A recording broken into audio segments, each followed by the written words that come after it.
अस्सलाम वालेकुम, good morning. और न्यूज़ मॉर्निंग में भी आपको खुशामदीद कहेंगे। अभी हम बात कर रहे थे, आप लोग भी को होता होगा तजस्सुस तो कि एंकर्स आपस में क्या बात करते हैं। हम लोग मौसम की बात कर रहे थे कि अभी दोपहर में तो चलो उस तरह से गर्मी है, धूप हो जाती है, लेकिन वो हब्स वाला जो मौसम था वो किसी हद तक बहुत कम हुआ है, नहीं? हब्स का मौसम तो कम हुआ है, लेकिन बट दोपहर के टाइम तो अभी भी शिद्दत उसी तरह महसूस होती है। दोपहर लेकिन रातें ठंडी हो गई, ये बड़ा मजे का वेदर होता है कि जब आप रातें आपकी ठंडी हो जाती हैं, चलो दोपहर में आप थोड़ा गर्मी का भी मजा ले लेते हो, रात में आपको थोड़ा सर्दी का भी टच मिल जाता है। गर्मी का मजा लिया जाता है कि नहीं लिया जाता, लेकिन बुरा हाल हो जाता है।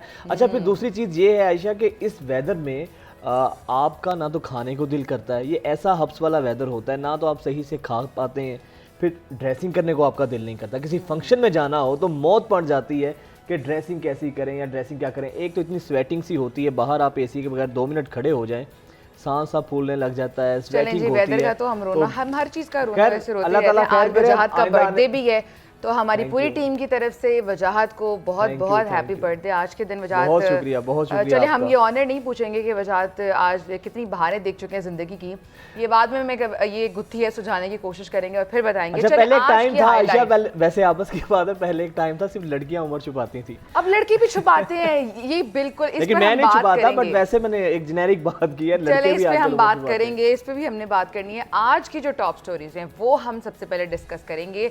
सबसे पहले स्टोरी है जनाब, खबरदार हो जाएं, होशियार, क्योंकि बिजली अब मजीद बिजलियां गिराने को तैयार हो रही है। और जनाब, इलेक्शन 90 रोज नहीं बल्कि 9 माह में होंगे। और बात करेंगे कम नंबर आने पर कौन से ऐसे बच्चे हैं जो खुदकुशी करते हैं। अच्छा, हम लोग मौसम की बात भी कर रहे थे, बर्थडेज का भी जिक्र हो रहा है। वजाहत आज मेरा ख्याल है 40 साल के हो गए होंगे। चलें जी, ग्लोबल वार्मिंग बड़ा इफेक्ट कर रही है मेरे पे इतना बड़ा सवालिया निशान लगा के अब आगे चल पड़ी है 40 साल का कह के, व्यूअर समझेंगे कि मैं वाकई 40 साल का हूं। अच्छा जी, हम लोग बर्थडे सेलिब्रेशन भी करेंगे वजाहत की, और मेरा ख्याल है जो भी आपके टीम मेंबर्स हों, टीम वर्क होता है, जहाँ भी आप जॉब कर रहे होते हैं, एक फैमिली वाला माहौल बन जाता है, तो वहाँ पर इस तरह की छोटी छोटी खुशियाँ होती हैं जो अपने टीम मेंबर्स का सेलिब्रेट करनी चाहिए। और दूसरी चीज़ आयशा ये है कि जिस तरह भी हम एज वगैरह की बात करें ना, एक चीज़ तो तय होती है, age is just a number. आपका अगर आपको अल्लाह ताला ने सेहत और सलामती के साथ नवाजा है, आपको अगर अल्लाह ताला ने अपनी तमाम तरह आसाइशों से नवाजा है, तो आपको अल्लाह का शुक्रगुजार होना चाहिए। और मैं आपको ये भी बात बता दूं कि जो एज का जिक्र वो लोग करते हैं जिनकी एज ज्यादा हो जाती है ना, वो फिर कहते हैं age is just a number, it's just a number. आप किसी टीनेजर को नहीं देखेंगे, किसी एडल्ट को आप नहीं देखेंगे कि वो ये लाइन कोट करे। चले जो भी है, बाकी कहीं ना कहीं बात सच भी है। हम लोग मौसम की भी बात कर रहे थे कि रातें ठंडी हो चुकी हैं फाइनली, और आगे आने वाली जो दिन होंगे, सितंबर भी ठंडा हो जाता है ऑलमोस्ट, और अक्टूबर में हमें थोड़ा सर्दी का टच नज़र आना शुरू हो जाता है।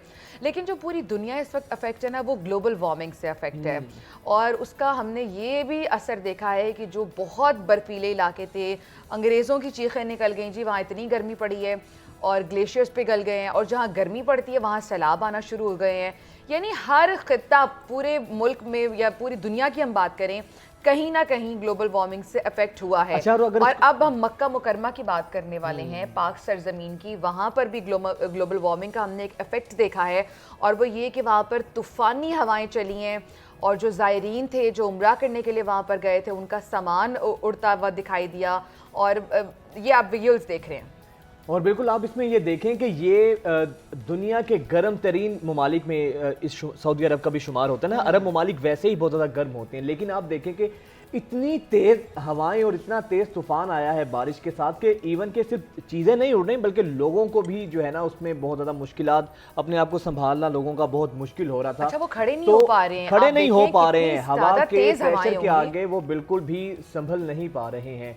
तो ये वाज़े निशानी है कि ग्लोबल वार्मिंग ने ना सिर्फ अरब, एशिया, इस कॉन्टिनेंट, बल्कि पूरी दुनिया इस वक्त ये जो मौसमी तगय्युर है, ये जो क्लाइमेट चेंज है, इसकी लपेट में है।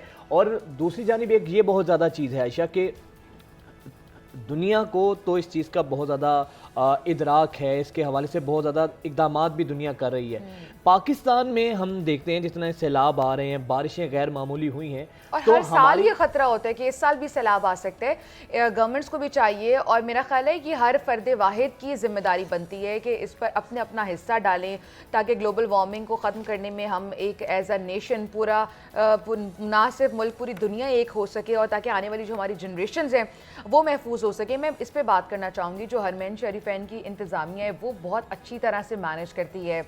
वहाँ पर कोई बारिश आ जाए, ओले पड़ने की भी हमने वीडियोस देखी हैं, तो वो उनकी कोशिश होती है कि जो ज़ायरीन आए हैं हम उनकी सिक्योरिटी को, उनकी सलामती को यकीनी बनाएं और उन्हें किसी किस्म का कोई प्रॉब्लम ना फेस करना पड़े। इसमें ये बात तो आपने बिल्कुल ठीक की है कि वहाँ की हरमैन शरीफैन की जो इंतज़ामिया है वो ख़ास तौर पे, क्योंकि ये अल्लाह ताला के मेहमान होते हैं, तो बड़ा प्रोटोकॉल इनको दिया जाता है, हर तरह से इनका ख्याल रखा जाता है, अकीदत होती है, फिर इनको बड़ा ज़बरदस्त तरीके से इनका तमाम तर चीज़ों को मैनेज किया जाता है। लेकिन असल चीज़ ये है कि जो क्लाइमेट चेंज है पूरी दुनिया के लिए ये एक आयशा मुश्तरका चैलेंज है, कॉमन चैलेंज है। पाकिस्तान में भी जिस तरीके से हम देखते हैं गैर मामूली बारिशें हो रही हैं, तूफ़ान, गैर मामूली सैलाब आ रहे हैं, लास्ट ईयर भी हमने देखा, तो हमारी हुकूमतों को चाहिए कि इस चीज़ का इदराक करें और अपनी तरजीहात का, अपनी प्रायोरिटीज़ का आयशा हिस्सा बनाना चाहिए। और जब हम ये बात करते हैं तो हर इन शख्स के जहन में आता होगा कि हम एज एन इंडिविजुअल में पार्टिसिपेट कर सके, तो आप दरख्त लगाइए।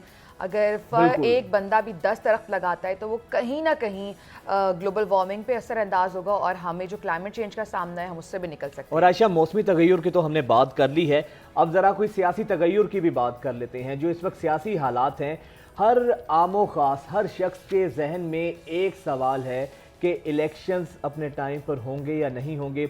ये खदशात, ये बादल मंडला रहे हैं और अब चीज़ें नज़र आ रही हैं कि जैसे इलेक्शन जो हैं वो आगे डिले हो सकते हैं। इसी पर बात करेंगे। साबिक secretary election commission Kanwar Dilshad साहब हमारे साथ मौजूद हैं। बहुत शुक्रिया कंवर साहब। Sir, welcome to news morning. माशाल्लाह ड्रेसिंग बड़ी ज़बरदस्त, आपकी टाई का जो कलर है ये मुझे बड़ा अच्छा लग रहा है कंवर साहब। तो आज से आपसे सवाल यही करूंगा मैं कि सर, ये जो इलेक्शंस पर हर दफ़ा हमें लगता है कि ख़तरात के बादल मंडला रहे हैं, तो कंवर साहब इलेक्शंस आपको होते नज़र आ रहे हैं टाइम पर? अगर टाइम पर नहीं होते तो सर जिम्मेदार कौन है इसका? इलेक्शन कमीशन जिम्मेदार होगा, निगरान हुकूमत जिम्मेदार होगा कौन सर इसका रिस्पॉन्सिबल? देखिए जी, सबसे बड़ी अहम बात आपने अच्छी बात कही है, और आपका प्रोग्राम में बड़ा इंट्रोडक्शन रिमार्क्स बड़े पॉजिटिव होते हैं। उसमें सबसे बड़ी अहम बात यह है कि आप एक ही तरफ तवज्जो दिलाएं कि इंडिया जो है उसने चांद पे कदम रख दी है, और हम 90 दिन के इंतखाबात की बरसी बजा रहे हैं 1.5 साल से।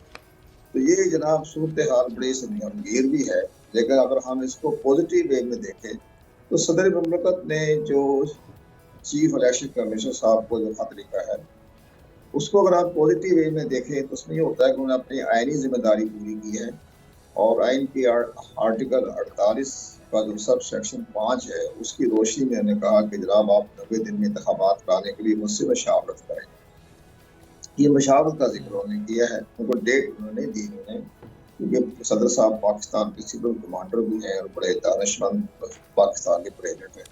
लेकिन दूसरी बात यह है कि इलेक्शन कमीशन पाकिस्तान के पास दूसरा आईनी ऑप्शन ये है कि जनाब हमारा जो इलेक्शन एक्ट 57 में जो हालिया तरमीम हुई है उसमें सदर की मशावरत को हज़फ कर दिया गया है। तो हम अब सेक्शन 57 के तहत आपसे मशावरत करने के रवादार नहीं, हम इस बना पर आपसे मशावरत करेंगे, क्योंकि कानून में तो आपकी गुंजाइश ही नहीं है। तो ये दोनों तरफ से एक आईनी जो है बातचीत चल रही है, और हमारे इतला के मुताबिक इलेक्शन कमीशन का जो आज बहुत इम्पोर्टेंट अहम इजलास हो रहा है, तो यही फैसला करेंगे कि हम सदर मुमलकत से मुलाकात नहीं करेंगे, क्योंकि वो आईनी तौर पर हमसे मशावरत करने की इजाज़त नहीं है। दूसरी सबसे अहम है जो आप दे देंगे कि जनाब सेक्शन 57 के तहत इलेक्शन की तारीख मुकर्रर करना इलेक्शन कमीशन पाकिस्तान को ही इख्तियार दिया गया है कानूनी तौर पर। तो जहाँ तक आर्टिकल 48 का सब सेक्शन 5 भी लिखा हुआ है कि जब प्रेसिडेंट जो है असम्बली तहरीर करते हैं वज़ीर आज़म की एडवाइस पर, तो वो तारीख देने के भी रवादार है। लेकिन ये आर्टिकल 48 में बड़ा अबहाम पाया जाता है, जो कल से तमाम चैनलों पर बड़ी बहस हो रही है, क्योंकि जो वकला होते हैं, जो पैनलिस्ट आते हैं, वो किसी ना किसी पार्टी की वफादार बिल्कुल कंवर साहब, जिस तरह आपने बजा फरमाया कि इलेक्शन कमीशन ने कहा है कि जो आइन का आर्टिकल है जिसमें सदर से मुशावरत की जाती है तो उसको हज़फ कर दिया गया है। अब इलेक्शन कमीशन बाउंड नहीं है कि वो सदर से मुशावरत करे इलेक्शंस के हवाले से। सर, कॉन्स्टिट्यूशनल क्राइसिस कहीं ना कहीं आपको सारे मामले में नज़र आ रहा है, या आपको लग रहा है कि जो आइन में भी ये जो तरमीम की गई है तो ये भी इसका ज़्यादा पॉलिटिकल इंटरेस्ट से ताल्लुक़ है, सियासी बुनियादों पर इसको किया गया है? नहीं, इलेक्शन कमीशन जो है वो बहुत एक्टिव हो चुका है। एक्टिव तो 2 साल से ही है, लेकिन सबसे बड़ी अहम बात ये उन्होंने तमाम सियासी जमातों के सरबराहों को भी बुलाया है, उनसे भी मशावरत वो कर रहे हैं। उसमें वो पूछेंगे कि जनाब हमारे लिए मरदमशुमारी का जो आपने गजट नोटिस जारी किया वो हुक्मरान जब साबका हुक्मरान जमात के जो लीडरों से मुलाकात कर रहे हैं, बराउल जरदारी साहब हैं, शहबाज शरीफ साहब हैं और जो इत्तेहादी जमातें की साबका जमात है, उनसे पूछेंगे कि जनाब आपने 5 अगस्त को रात को 11 बजे मरदमशुमारी का गजट नोटिफिकेशन जारी करके हमारे रास्ते में रोड़े पत्थर बारूद सड़कें बिछा दी। 3 दिन के बाद तो असेंबली डिसॉल्व हो रही है और हमें कहा जा रहा है कि जी आपने मरदमशुमारी का अपने नोटिफिकेशन करने के बाद हम बाउंड होंगे कि हम हल्काबंदी करवाएं। अगर ये आप नोटिफिकेशन ना करते तो हमें 90 दिन में इंतखाब करवा देना था, लेकिन आपको रास्ते में बारूद सड़कें बिछा दी आपने। अब इसके बाद सबसे अब इलेक्शन कमीशन 51 की खिलाफ वर्जी करता है, हल्काबंदी नहीं करवाता तो भी आईनी खिलाफ वर्जी है। अगर वो आर्टिकल 24 के तहत 90 दिन में इंतखाब नहीं करवाता वो भी आईनी खिलाफ वर्जी है। तो ये सारी सूरत हाल इलेक्शन कमीशन ने चीफ जस्टिस यानी कंवर दिलशाद साहब आप बताना चाह रहे हैं कि इलेक्शन कमीशन के हाथ बांध दिए गए हैं और अब कोई ऑप्शन नहीं है, जो यानी टाइम टेकिंग प्रोसीजर होगा। जो आपने मुलाकात का जिक्र किया कि चीफ जस्टिस ऑफ पाकिस्तान से भी मुलाकात हुई है इलेक्शन कमीशन ऑफ पाकिस्तान की, तो क्या वो मुलाकात थी? 2 घंटे तक वो मुलाकात जारी रही, उसमें क्या क्या बातें हुई? कुछ अंदर की इंसाइट्स भी बताइए। जनाब अंदर की बातें तो हमें नहीं पता होता, लेकिन हमें अपने तजर्बे की रोशनी में हम जजों के रवैये अंदाजन हम जानते हैं, देखते हैं। उन्होंने चीफ इलेक्शन कमीशन ने आपने वो चीफ इलेक्शन कमीशनर भी हैं और वो चीफ एग्जीक्यूटिव भी हैं, वो एडमिनिस्ट्रेशन भी उनके पास है, सब कुछ इख्तियारात उनके पास है ना, चीफ इलेक्शन कमीशन के पाकिस्तान के पास। उन्होंने अपने सारे तमाम बातें उनको बता दी कि जरा हमारे साथ ये 51 भी है, 224 भी है, सारे मामला उन्होंने बता दिए। 90 दिन भी आ रहा है, हल्का बंदी भी आ रही है। हल्का बंदी के बाद हमने इंतखाबी फरिश्तों को भी नजरसानी करनी पड़ेगी, वो भी एक्ट का हिस्सा है।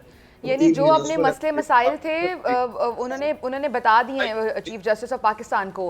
कंवर साहब, अब आगे क्या होने वाला है? आपको लग रहा है चीफ जस्टिस ऑफ पाकिस्तान कोई एक्शन लेंगे, सुमोटो की तरफ जा सकते हैं या पाबंद कर दें इलेक्शन कमीशन को? क्या कर सकते हैं चीफ जस्टिस ऑफ पाकिस्तान आके? मैं जो बड़ी अहम बात कर रहा हूँ दरमियान में आपने इंटरफेयर कर दिया। मैं ये कह रहा हूँ चीफ जस्टिस ऑफ पाकिस्तान बातें सुनेंगे, रिमार्क्स नहीं देंगे। अच्छा, वो जस्टिस ऑफ पाकिस्तान सुन ली उन्होंने बात सारी, रिमार्क्स नहीं देंगे chief justice of Pakistan. Remarks वो बड़े बाज़ाहिर पाकिस्तान के चीफ जस्टिस हैं ना, उन्होंने सारे इनका पॉइंट ऑफ व्यू सुन लिया, खामोश हो गए, खामोशी से सुनते रहे, बस खत्म बात है। अब इसके बाद सुप्रीम कोर्ट को तो रिमार्क्स देने के बाद जाहिर है चीफ जस्टिस पाकिस्तान को कैसे रिमार्क देंगे वो सुनते रहिए, बस खामोश हो गए। इसके उनका पॉइंट सुन लिया, चीफ इलेक्शन कमीशन की तमाम मुश्किलात सुन ली उन्होंने, और रोड मैप के रास्ते में जो रोड़े अटकाए गए थे साबका हुकूमत में, सारी बातें उन्होंने बता दी कि जनाब ये हमारे साथ इन्होंने रात के अंधेरे में एक नोटिफिकेशन करके हमारे रास्ते में बारूद सड़कें बिछा दी साबका हुकूमत ने। अगर ये ना करते तो हम 90 दिन में इंतखाब करवा देते, लेकिन बहरहाल खामोश हो गए, सारी बातें तो सुन ली। अब जनाब सुप्रीम कोर्ट बार एसोसिएशन और पाकिस्तान बार काउंसिल ने सुप्रीम कोर्ट में इसी फैसले के खिलाफ मरदमशुमारी के नोटिफिकेशन बड़े आर्टिकल 184(3) के तहत उन्होंने अब दायर की हुई है, दरख्वास्त दायर की हुई है। अब चीफ जस्टिस पाकिस्तान ने सुना है कि 28 या 30 31 अगस्त को इसके बाद हियरिंग करेंगे। अब अगर चीफ जस्टिस पाकिस्तान का बेंच जो है वो अगर कलदम करार दे देता है 5 अगस्त की रात का नोटिफिकेशन जो हुकूमत ने जारी किया, वो कलदम करार दे देता है, तो आप यकीन जाने कि इलेक्शन नवंबर के पहले हफ्ते हो जाएगी। लेकिन कंवर साहब, आपने कहा कि अगर ये कलदम करार देता है ये नोटिफिकेशन चीफ जस्टिस, तो इलेक्शंस नवंबर के पहले हफ्ते में होंगे। सर कुछ पाकिस्तान की बात मौजूद है, जी जी, सुप्रीम कोर्ट पाकिस्तान आइन की इंटरप्रिटेशन करे, ठीक है वो पढ़े सर, लेकिन क्या पाकिस्तान के पास वो उन्होंने कलदम करार दे दिया तो इलेक्शन कमीशन तैयार है और नवंबर के पहले हफ्ते में इंतखाबात हो जाएंगे। लेकिन ये कानूनी पोजीशन बता रही है, हमें किसी से जो आपके पास जो लोग आते हैं किसी न किसी पार्टी के लोग होते हैं, उनकी अपनी मजबूरियां होती हैं, वो एक ही तरफ की बरसरी बजाते रहते हैं। हमने आपको बता दिया कि जनाब ये सूरत हाल है और ये इलेक्शन आपने बिल्कुल ठीक कहा, अल्लाह करे ऐसा ही हो। लेकिन सर माजी की प्रैक्टिस तो हमने देखी है, ये जो केपीके की असम्बली डिसोल्व हुई थी और पंजाब असम्बली की डिसोल्व हुई थी और 30 अप्रैल को इलेक्शंस होने थे, फिर 14 मई तक गए। इलेक्शन कमीशन कभी कहता रहा कि फंड्स नहीं है, कभी सिक्योरिटी को जवाब बनाया गया। तो सर क्या श्योरिटी है कि वो वाली प्रैक्टिस दोबारा हमें देखने को नहीं मिलेगी, इलेक्शंस अपने टाइम पर होंगे? जी हाँ, बिल्कुल टाइम पे हो जाएंगे। अगर सुप्रीम कोर्ट ऑफ पाकिस्तान ने वो करारदान करार दे दिया जो उन्होंने रात के अंधेरे में जारी किया था, मरदमशुमारी का नोटिफिकेशन 5 अगस्त की रात को, वो अगर करारदान करार दे दिया तो इलेक्शन तो नवंबर के पहले हफ्ते हो जाएंगे। सही, बहुत शुक्रिया। कमर दरशाद साहब हमारे साथ मौजूद थे, साबिक सेक्रेटरी इलेक्शन कमीशन है, और बड़ी स्ट्रेट फॉरवर्ड बातें की हैं। यानी बहुत आसान है इलेक्शन कराना, अगर हम चाहें, हमारे इदारे चाहें तो नवंबर के पहले हफ्ते में इलेक्शन हो सकते हैं, उसमें कोई भाव नहीं है, ना कोई मुश्किलात है। इलेक्शंस के बारे में ये डिबेट होना ही एज इट से बड़ा डिलेमा है कि इलेक्शंस होंगे टाइम पर या नहीं होंगे। दुनिया भर में हम देखते हैं कि इलेक्शंस अपने टाइम पर होते हैं, वहाँ भी ये डिबेट ही नहीं होती। हमारे हमसाया ममालिक कहाँ से कहाँ चांद पर चले गए और हमारे यहाँ ये डिबेट ही ख़त्म नहीं हो रही कि इलेक्शंस अपने टाइम पर होंगे या नहीं होंगे। ब्रेक लेते हैं, स्टे विद अस। राजन, आजकल एक और बड़ा मसला महंगाई का तो है ही, लेकिन उससे भी बढ़कर एक और बड़ा मसला ये है कि बिजली के बिल, यानी उसमें कोई क्लैरिटी नहीं है। आप जितना भी बिल यूज़ कर रहे हैं, कभी कभी 3-3 एसी घर में चल रहे होते हैं, वो उतना बिल नहीं आता जितना एक्सपेक्टेड होता है। और जो गरीब तबके हैं जिनके घरों में एक पंखा, एक बल्ब के अलावा कोई इलेक्ट्रिसिटी का सामान ही नहीं है, वो अफोर्ड नहीं कर सकते, उनके 50-50 हज़ार बिल आना, मतलब आपके जानने वालों में होते हैं जो आपको बता देते हैं, थर्ड पर्सन के थ्रू पता चल जाता है, बिल आते हैं कि ये देखिए जनाब ये इतना बिल आया, और उनको आप खुद जानते होते हैं। इवन आपके घरों में जो हाउस हेल्प्स होती हैं, वो आपके घरों में काम करने के लिए आती हैं, वो बताती हैं कि 10,000 बिल आ गया। यानी आपने उनका घर देखा होगा, एक पंखा, एक बल्ब, उसके अलावा कुछ होगा ही नहीं। इवन वॉशिंग मशीन तक वो लोग अफोर्ड नहीं कर सकते हैं, वो लोग फ्रिज अफोर्ड नहीं कर सकते हैं। और दूसरी चीज़ ये है कि आज के इन हालात में सबसे ज़्यादा अगर कोई शख्स फिक्रमंद है ना, तो वो अपने बिजली के बिल्स के बारे में बिल्स को लेकर है। यानी खाने की फिक्र नहीं है उसको, अपनी जगह है, लेकिन सबसे ज़्यादा जो उस बेचारे के दिल को एक धड़का लगा रहता है आयशा, जो उस बेचारे का दिल जो है हमेशा वो बंद सा रहता है हर महीने के पता नहीं कितना बिल आ जाएगा। और अच्छा, सफ़ेद पोश तबके जिनके घरों में एसी चलते हैं वो तो छोड़ें, उनको तो छोड़ें आप। अब जिस तरह आपने पहले जिक्र किया कि जिस बंदे के घर में एक पंखा है, एक बल्ब है, एसी भी नहीं है, कूलर भी नहीं है, उस बेचारे के घर में 10-10, 12-12 हज़ार रुपया बिल आ रहा है, उसकी तनख्वाह इतनी नहीं है और बिजली के बिल जितने आ रहे हैं। अच्छा, इसकी रीज़न ये है, हमारे यहाँ ये कॉन्सेप्ट है कि बिजली चोरी कोई करते हैं, लेकिन जो पूरी की जाती है ना, वो गरीब तबकों से पूरी की जाती है। ये जो भी बैठे हैं लोग, उनको थोड़ा सा ख्याल कर लेना चाहिए कि बिजली चोरी करने वाले हैं, उनको पकड़ने के बजाय उन पर, जो गरीब लोग हैं उन पर वो यूनिट डाल दिए जाते हैं, और ताकि वो बैलेंस हो जाए। पहले ही हम बिजली के बिल्स का रोना रो रहे थे, और अब जनाब एक और बुरी खबर ये है कि नेपरा ने एक दफ़ा फिर से बिजली की यूनिट्स में इजाफे के हवाले से तैयारी कर ली है। 5 रुपये 40 पैसे फ़ी यूनिट महंगा करने की मंजूरी दे दी गई। इसका मकसद ये है कि गरीब आवाम को रहने का, जीने का कोई हक नहीं है। आपके बिल्स जितने मर्जी आए, आपको शायद हम आयशा यूज़ टू हो चुके हैं। पहले हम देखते थे कि थोड़ी सी भी महंगाई होती थी, लोग सड़कों पर बाहर निकलते थे, बट अब ये प्रैक्टिस नहीं है। एहतजाज करते थे, दूसरा बड़ा आवाज़ उठाते थे। ये वापदा आयशा ये करता है कि अगर बिजली चोरी किसी ने की है, करता कोई है, भरता कोई है। ऐसे ऐसे इलाके मौजूद हैं हमारे पाकिस्तान में, पंजाब में, जो पूरे का पूरा एरिया बिजली के बिल्स ही नहीं देता। कुंडे लगाए हुए हैं, कुंडे डाले हुए हैं तारों पर, लेकिन जो बिजली के बिल्स आते हैं वो फिर आपके मेरे जैसे जो लोग देते हैं, उसका बोझ हमने तो नहीं लेना ना। जो बैठे हैं इदारों में, बैठे हैं, गवर्नमेंट ऑफिसर्स हैं, तनख्वाहें लेते हैं इतनी, इस पर कोई चेक एंड बैलेंस का सिस्टम होना चाहिए, ताकि जो गरीब लोग हैं उनकी आह जो है वो ना लगे आपको। नहीं, अब कितना और एटलीस्ट जो बिजली के अभी जो 5 रुपए का आपने जिक्र किया है यूनिट का, ये सिर्फ सितंबर अक्टूबर तक बात नहीं ख़त्म होगी। समटाइम फीलिंग आती है कि चलो सर्दी आएंगी तो चीज़ें बेहतर हो जाएंगी। ये पूरा प्लान है जो दिसंबर तक चलना है, यानी एवरी मंथ दिसंबर तक 5-5 रुपये भी अगर इजाफा होता है यूनिट्स में, तो सोचे बात कहाँ तक चली जाएगी। हमारा तो यही मशवरा है, क्योंकि इनको तो रहमाना नहीं है। जो बिजली चोरी करते हैं उनका मलबा भी ये जो आपके मेरे जैसे लोग हैं जो बिजली के बिल्स देते हैं, उनके ऊपर वो बोझ डाल देते हैं। तो हम तो बस आवाम से यही कहेंगे कि आप लोग जो ना बस हाथों वाले पंखे ले लें, क्योंकि आपके घर में एसी चले ना चले, अगर आपके घर बल्ब भी लगा हुआ है, एक बल्ब है, एक एनर्जी सेवर है या एक पंखा है, तो फिर भी बिल्स आपको उतने ही आने हैं। तो अब आगे होगा क्या, किस तरह बिजली के यूनिट्स में मज़ीद इजाफा होगा, इसी पर बात करने के लिए माहिर तवानाई और पावर सेक्टर अरशद अब्बासी साहब हमारे साथ मौजूद हैं। अरशद अब्बासी साहब, बहुत शुक्रिया, welcome to news morning. Sir ये बताइएगा, आप भी ज़ाहिर बात है इन हालात से गुजर रहे होंगे, फेस कर रहे होंगे चीज़ों को, जितने ज़्यादा बिजली के बिल्स में इजाफा हो रहा है और फिर अब एक और बिजली के यूनिट्स में इजाफा करने का फैसला किया गया है नेपरा की जानिब से। सर बुनियादी वजह क्या है, ये इतना जो आए दिन यूनिट्स में इजाफा हो रहा है, इसके पीछे मंतक क्या आपको नज़र आती है? IMF की डिक्टेशन है या फिर कोई और सबब है कि यूनिट्स आए रोज़ इतने महंगे हो रहे हैं? देखिए, पहली तो बात बताऊं कि आपने कहा ना कि आप भी इन्हीं हालात में से गुजर रहे होंगे, तो सच्ची बात है मैं इन हालात से बिल्कुल गुजर नहीं रहा। वो इसलिए कि 1.5 साल पहले मैंने आपके घर की छत के पास सोलर लगवा लिया। जब सोलर लगवा लिया तो मैं तो बल्कि वापडा को बिजली देता हूँ, वो भी मुझे जो मैं बिजली उनको दे रहा हूँ वो मुझे पैसे उसके नहीं दे पा रहे। अब आपने जैसे कहा कि ये बिजली चोरी हो रही है और चोरी की वजह से ऐसा है कि बिजली महंगी होगी, ये खाली चोरी नहीं है, बल्कि हम जो बिजली पैदा करते हैं, प्रोड्यूस करते हैं, जनरेट करते हैं, वो शायद पूरे साउथ एशिया में सबसे महंगी है। अब देखिए, हम कोयला लेके आते हैं इंडोनेशिया से, ऑस्ट्रेलिया से, साउथ अफ्रीका से, उससे लाके हम बिजली बनाते हैं। गैस हम लेके आ रहे हैं LNG कतर से या किसी और मुल्क से, फिर हम बिजली बनाते हैं। और एक बात, असल में पाकिस्तान में लोगों को बेवकूफ बनाने के नए नए तरीके होते हैं कि जैसे देखें कोई दोस्त मुल्क है, वो CPEC बना, ये देखे बिजली के इतने कारखाने लगा दिए। जी पूछना चाहिए कि ये कारखाने कितने के लगेंगे, बिजली कितनी महंगी है। ये महंगी बिजली का ये असर हुआ है कि हमारे पास जो सर्कुलर डेट है वो 2600 अरब है।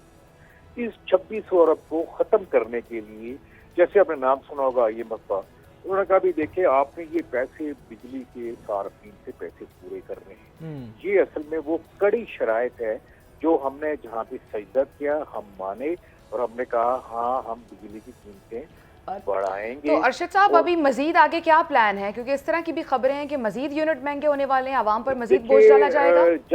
जब तक ये 2600 अरब पूरा नहीं होता, ये छोटी मोटी फिगर नहीं है, और जब तक हमें बिजली में हमारा लॉस जीरो नहीं होगा, ये नहीं कि दिसंबर तक, ये उस वक्त तक बढ़ती ही जाएगी। और उस वक्त तक कि शायद मेरे ख्याल में कोई आम बंदा ये पेमेंट दे ही ना पाए। ये आप कह सकते हैं थोड़ा सा कम्प्लेक्स या पेचीदा मसला भी है। कारखाने में लगा ली 42,000 मेगावाट की, बना हम नहीं पा रहे 22,000 से ऊपर। बाकी जो कारखाने बिजली के हैं जहाँ बिजली हम नहीं बना पा रहे, उनको भी कैपेसिटी पेमेंट देनी पड़ती एज पर एग्रीमेंट। यानी एक गाड़ी चले ना चले आपने उसका किराया देना है, जो चल रही है उसका महंगा तरीन है। तो ये जितने भी आपके पास हुक्मरान आए हैं, आपके पास असल बात हकीकत कोई नहीं बताता। बेसिक बात, बिजली चोरी भी अपनी जगह है, स्पेशली फाटा में, बलूचिस्तान के एरियाज में इंतहाई बिजली चोरी है। सर पंजाब के कुछ एरियाज देहात ऐसे हैं जहां पर सरेआम बिजली चोरी हो रही है और कोई इजाज़त नहीं है, हिम्मत नहीं है किसी की, पुलिस की, कि वो उस एरिया में भी दाखिल हो सके। देखिए, बिजली चोरी भी है लेकिन टेक्निकल लॉसेस भी हैं।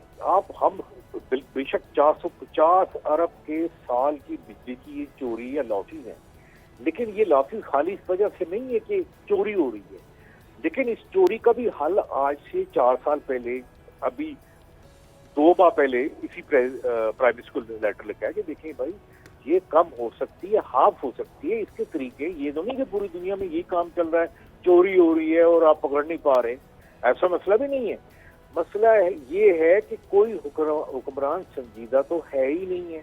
मेरे ख्याल में ये जो बड़े बड़े सियासतदान हैं, मुझे तो ये शक पड़ता है कि ये भी शायद अपना बिल नहीं देते, इसलिए इनको ये गम ही नहीं है कि लोगों के ऊपर क्या गुजर रही है। अरशद साहब बिल्कुल, अरशद साहब आपने बिल्कुल बजा फरमाया। सर ये बताइएगा, दुनिया तो विंड एनर्जी पर मुंतकिल हो गई है, हवा से बिजली बनाई जा रही है और बेशुमार ऐसे ज़राए हैं। सर हम जो कोयले से, जिसका आपने जिक्र किया, बिजली बना रहे हैं, फर्नेस ऑयल से बिजली बना रहे हैं, सर सबसे चीपेस्ट मीडियम क्या है बिजली बनाने का? अगर हम उस पर कन्वर्ट होते हैं की तरफ हम जा सकते हैं, कितनी सस्ती हमें बिजली पड़ सकती है? ये जो एनर्जी क्राइसिस है, इससे हमारा छुटकारा मिल सकता है, हमें जान छूट सकती है। देखिए भाई, एक बात बता दो, सबसे सस्ता तो सच्ची बात है आज भी हाइड्रो है या सोलर है। सोलर को तो पूरी दुनिया में जो रेट है वो आप कह सकते हैं कि 2 सेंट तक आ गए हैं। लेकिन हमें ये भूलना नहीं चाहिए कि जो पावर प्लांट लग चुके हैं, हमने उनके साथ जो मैरिज हमारी हो चुकी है वो हमने निभानी है अगले 25 साल तक। वो हमें पैसे देने ही पड़ने हैं। ठीक है, सोलर भी है, विंड भी है और हाइड्रो भी है, लेकिन पैसे हमने ये जो कोयले के लगाए हुए, ये जो एलएनजी के पावर प्लांट लगाए हुए, ये चले ना चले हमने इनके पैसे देने। ये गलतियां हमारी गवर्नमेंट कर बैठी है। ये चाहे लॉलीपॉप देते रहेंगे, ये देखें जी सीपेक के प्रोजेक्ट है, ये देखें हमने 13,000 मेगावाट ऐड किया। ये एक जुर्म हमसे हो चुका हुआ है, ये हमने पैसे वो देने ही देने। ठीक है, सस्ते मुतबादिल तरीका आ गया। आज दुनिया में हर जो इंडिविजुअल है, यानी वो आदमी जिसके पास या वो घराना जिसकी घर के पास छत है, सोलर सस्ता आ गया है। आपको वापस की बिजली की जरूरत है ही नहीं। लेकिन अरशद साहब, अगर जिस घर में सर आपने सोलर की बात की है, ये तो बहुत अच्छा इसका ऑल्टरनेटिव है, आपने खुद का बल्कि बिजली बेची जा सकती है। लेकिन सर आम बंदा, गरीब आदमी तो अफोर्ड नहीं कर सकता है, जिसने 1 या 2 एसी भी चलाने हैं तो 5 से 10 लाख का तो वो भी, अब सोलर भी महंगा हो गया। क्या गवर्नमेंट को ये नहीं चाहिए कि ये जो सोलर पैनल्स हैं इनको सब्सिडाइज करें ताकि लोग खरीदें, उनका बर्डन भी कम हो और एनर्जी क्राइसिस से भी जान छूटे? आपकी बड़ी अच्छी तजवीज़ है। ये बांग्लादेश में और इवन इंडिया में ये सब्सिडाइज किए जा रहे हैं, सस्ते किए जा रहे हैं और ताकि लोग मेन ग्रिड के ऊपर लोड ना बढ़े। लेकिन ये पाकिस्तान है, यहाँ पे ब्यूरोक्रेसी, क्या ख्याल है कि जो बाबू काम कर रहे हैं उनको मेरी और आवाज आपकी बात जा पाती है? क्या वो बिल्कुल सही कह रहे हैं अर्शद साहब, पता उनको सब कुछ होता है, सारी चीज़ों का उन्हें इल्म होता है, सारे प्लान्स उनके पास होते हैं, लेकिन प्रायोरिटीज़ ही नहीं होती हैं। वही आपने जो अभी थोड़ी देर पहले बात की कि अगर खुद बिल दें ना तो शायद अंदाज़ा हो कि कितने ज़्यादा बिल आते हैं और उनको आवाम का दर्द महसूस हो सके। आवाम का दर्द महसूस करने के लिए आवाम में से ही उठना पड़ता है। हमारे यहाँ ऐसा सिस्टम नहीं है। अर्शद साहब, अभी जो एक हम स्टोरी बता रहे थे कि एक शख्स हैं जो नाबीना हैं और रिक्शा चलाकर अपने घर के बालों का पेट पालते हैं, उन्हें 50,000 बिल आ गया है। ऐसे बहुत से लोग हैं, बहुत से केसेस हैं जो उनके घरों में हम जानते होंगे इवन उन लोगों को कि एक उनका पंखा चलता है, एक उनका बल्ब चलता है। ऐसे लोगों को 50,000 बिल आ जाना, 30,000, 35,000 बिल आ जाना, क्या उनको आप मशवरा देंगे, किस तरह से उनको फिर करना चाहिए? देखिए, बहुत पहले, आज से कुछ तकरीबन 7-8 साल पहले चाइनीज यहाँ पे आए थे। एक उन्होंने प्रोजेक्ट दिया था स्मार्ट ग्रिड। स्मार्ट ग्रिड का मतलब ये है कि आपकी स्मार्ट मीटर, बिल्कुल बिजली की मेजरमेंट होती, पावर प्लांट चलकर बेरा से लेके आपके घर तक। लेकिन वो गवर्नमेंट ने वो तजवीज़ नहीं मानी। उन्होंने कहा हम आपके लॉसेज जो है, ये जो 450 रुपये ये भी हाफ कर देते हैं। वो भी बात गवर्नमेंट ने नहीं मानी। लेकिन एक जो सबसे इसका बड़ा नुकसान ये हो रहा है कि देखिए, हम दुनिया में कोई चीज़ क्या बनाएंगे, क्या बाहर बेचेंगे जब हमारी कास्ट ऑफ प्रोडक्शन ही इतनी हाई होगी। आप सोचेंगे, कोई भी हम जब चीज़ बनाएंगे, आप चाहे बेकर आइटम है या कोई भी है, कपड़ा बनाएंगे, वो दुनिया में कहाँ बिकेगा जब हमारी एनर्जी कास्ट ही इतनी ऊपर है।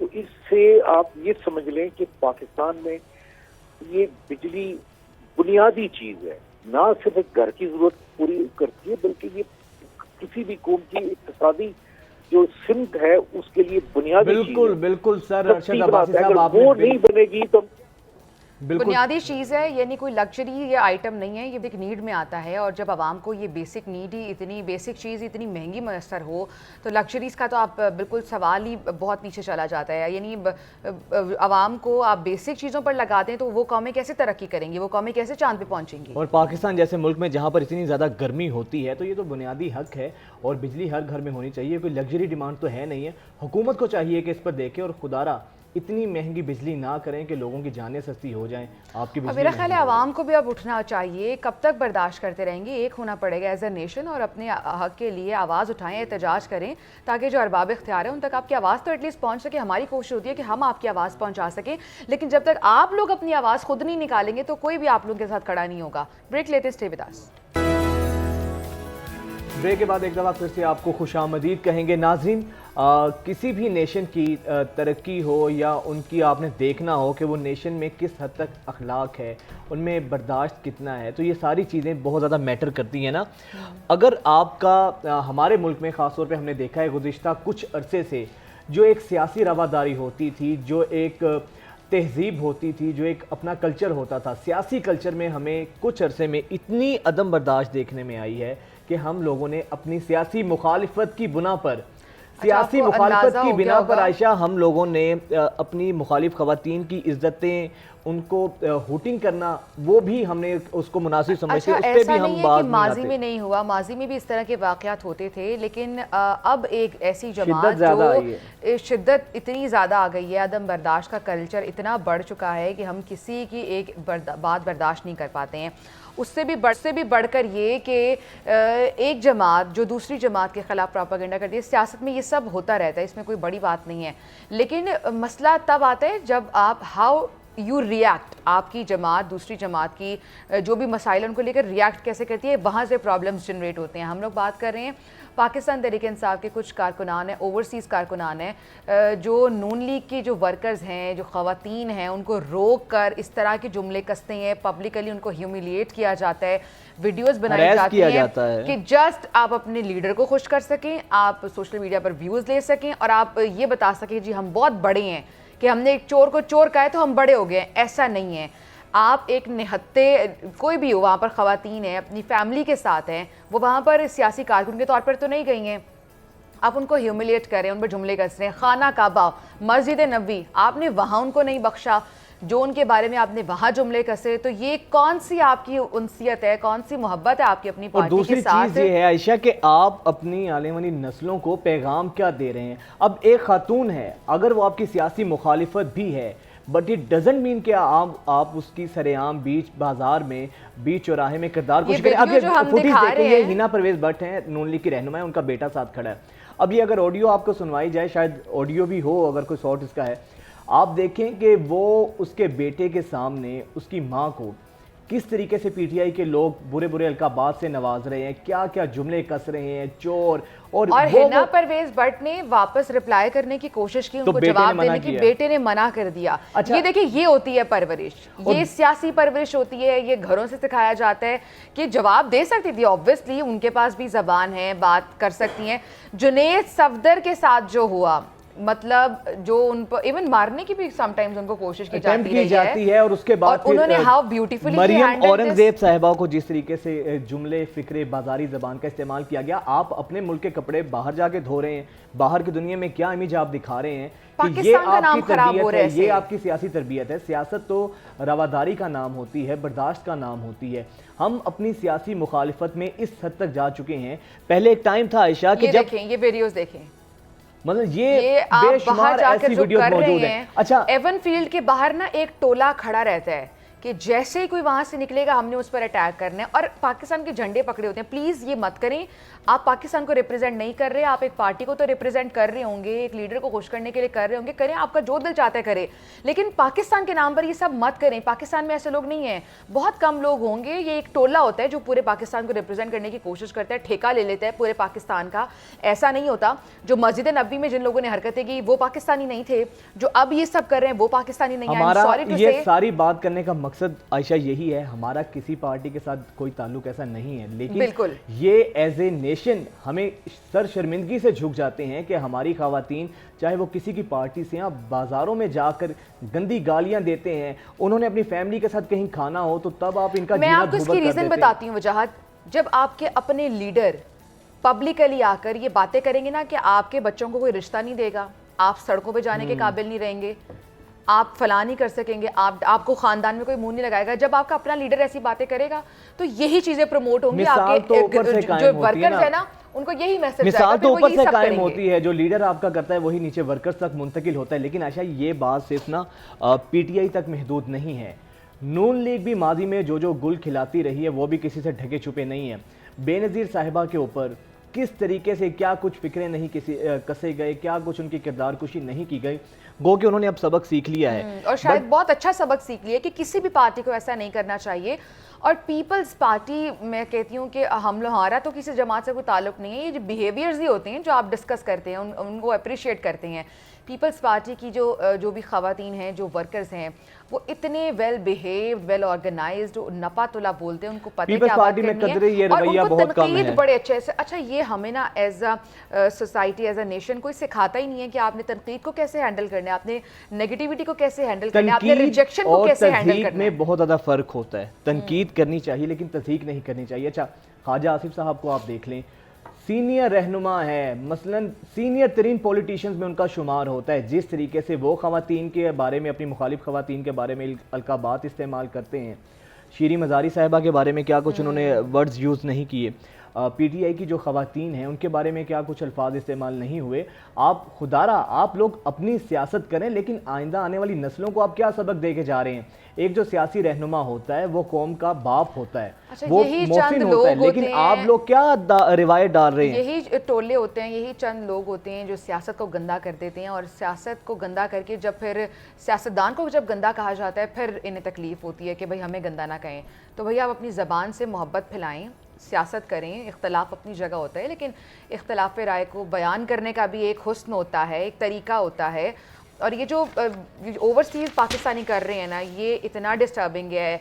ये प्लीज़ ये मत करें, ये पाकिस्तान का नाम आप रोशन जो करने की कोशिश कर रहे हैं, इससे पाकिस्तान की और बदनामी होती है, सिफारती सतह पर बदनामी होती है, वो वीडियोस वायरल होती हैं। हमारी तमाम पॉलिटिकल पार्टीज़ को चाहिए कि ऐसे रवैये इनकी हौसला शिकनी करें, बजाय इसको इनकरेज करने के। अगर आपका पार्टी का लीडर है वो आपकी मुखालिफ पार्टी की खवातीन के बारे में कोई बुरे अलकाबात इस्तेमाल करता है, ये 8-10 बंदे वो तो मरियम औरंगजेब करना चाहिए, उसको डिस्करेज करना। अब देखें ना, वो मरियम औरंगजेब साहिबा एक खातून है, छोड़ दें आप वो नून लीग से उनका ताल्लुक है या किसी और पार्टी से ताल्लुक है, वो एक खातून है, अकेली है वो। अब देखें माइक पकड़ के पास आके इससे बड़ी हैरेसमेंट नहीं हो सकती है।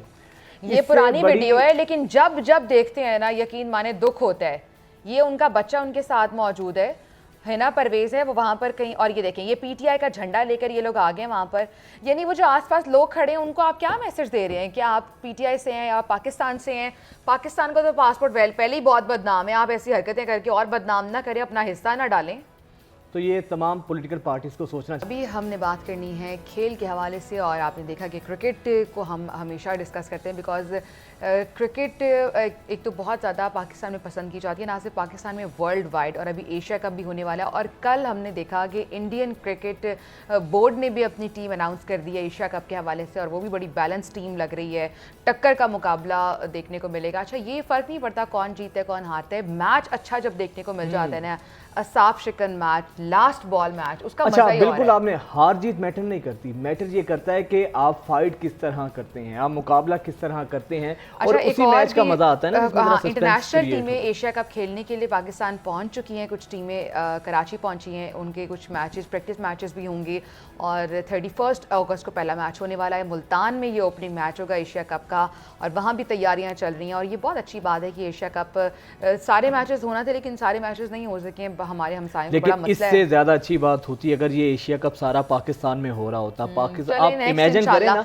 अच्छा, आज एक और बड़ा अहम मैच है, दूसरा मैच है अफगानिस्तान और पाकिस्तान का, और पिछले मैच में जो परफॉर्मेंस थी वो सबके सामने थी। उम्मीद करते हैं कि जो टीम की जो खामियां थी, जो परफॉर्मेंस में थोड़े से बैटिंग, खास तौर पे बैटिंग लाइन हमारी जो है ना सही तरीके से बेहतर हो सकेगी। हाफिज मोहम्मद इमरान स्पोर्ट्स जर्नलिस्ट हमारे साथ मौजूद हैं। अस्सलाम वालेकुम हाफिज, वेलकम टू न्यूज़ मॉर्निंग। हाफिज, पिछला मैच या आपने भी देखा होगा, और उस तरह का मैच नहीं देखने को मिला जैसा हम एक्सपेक्ट कर रहे थे।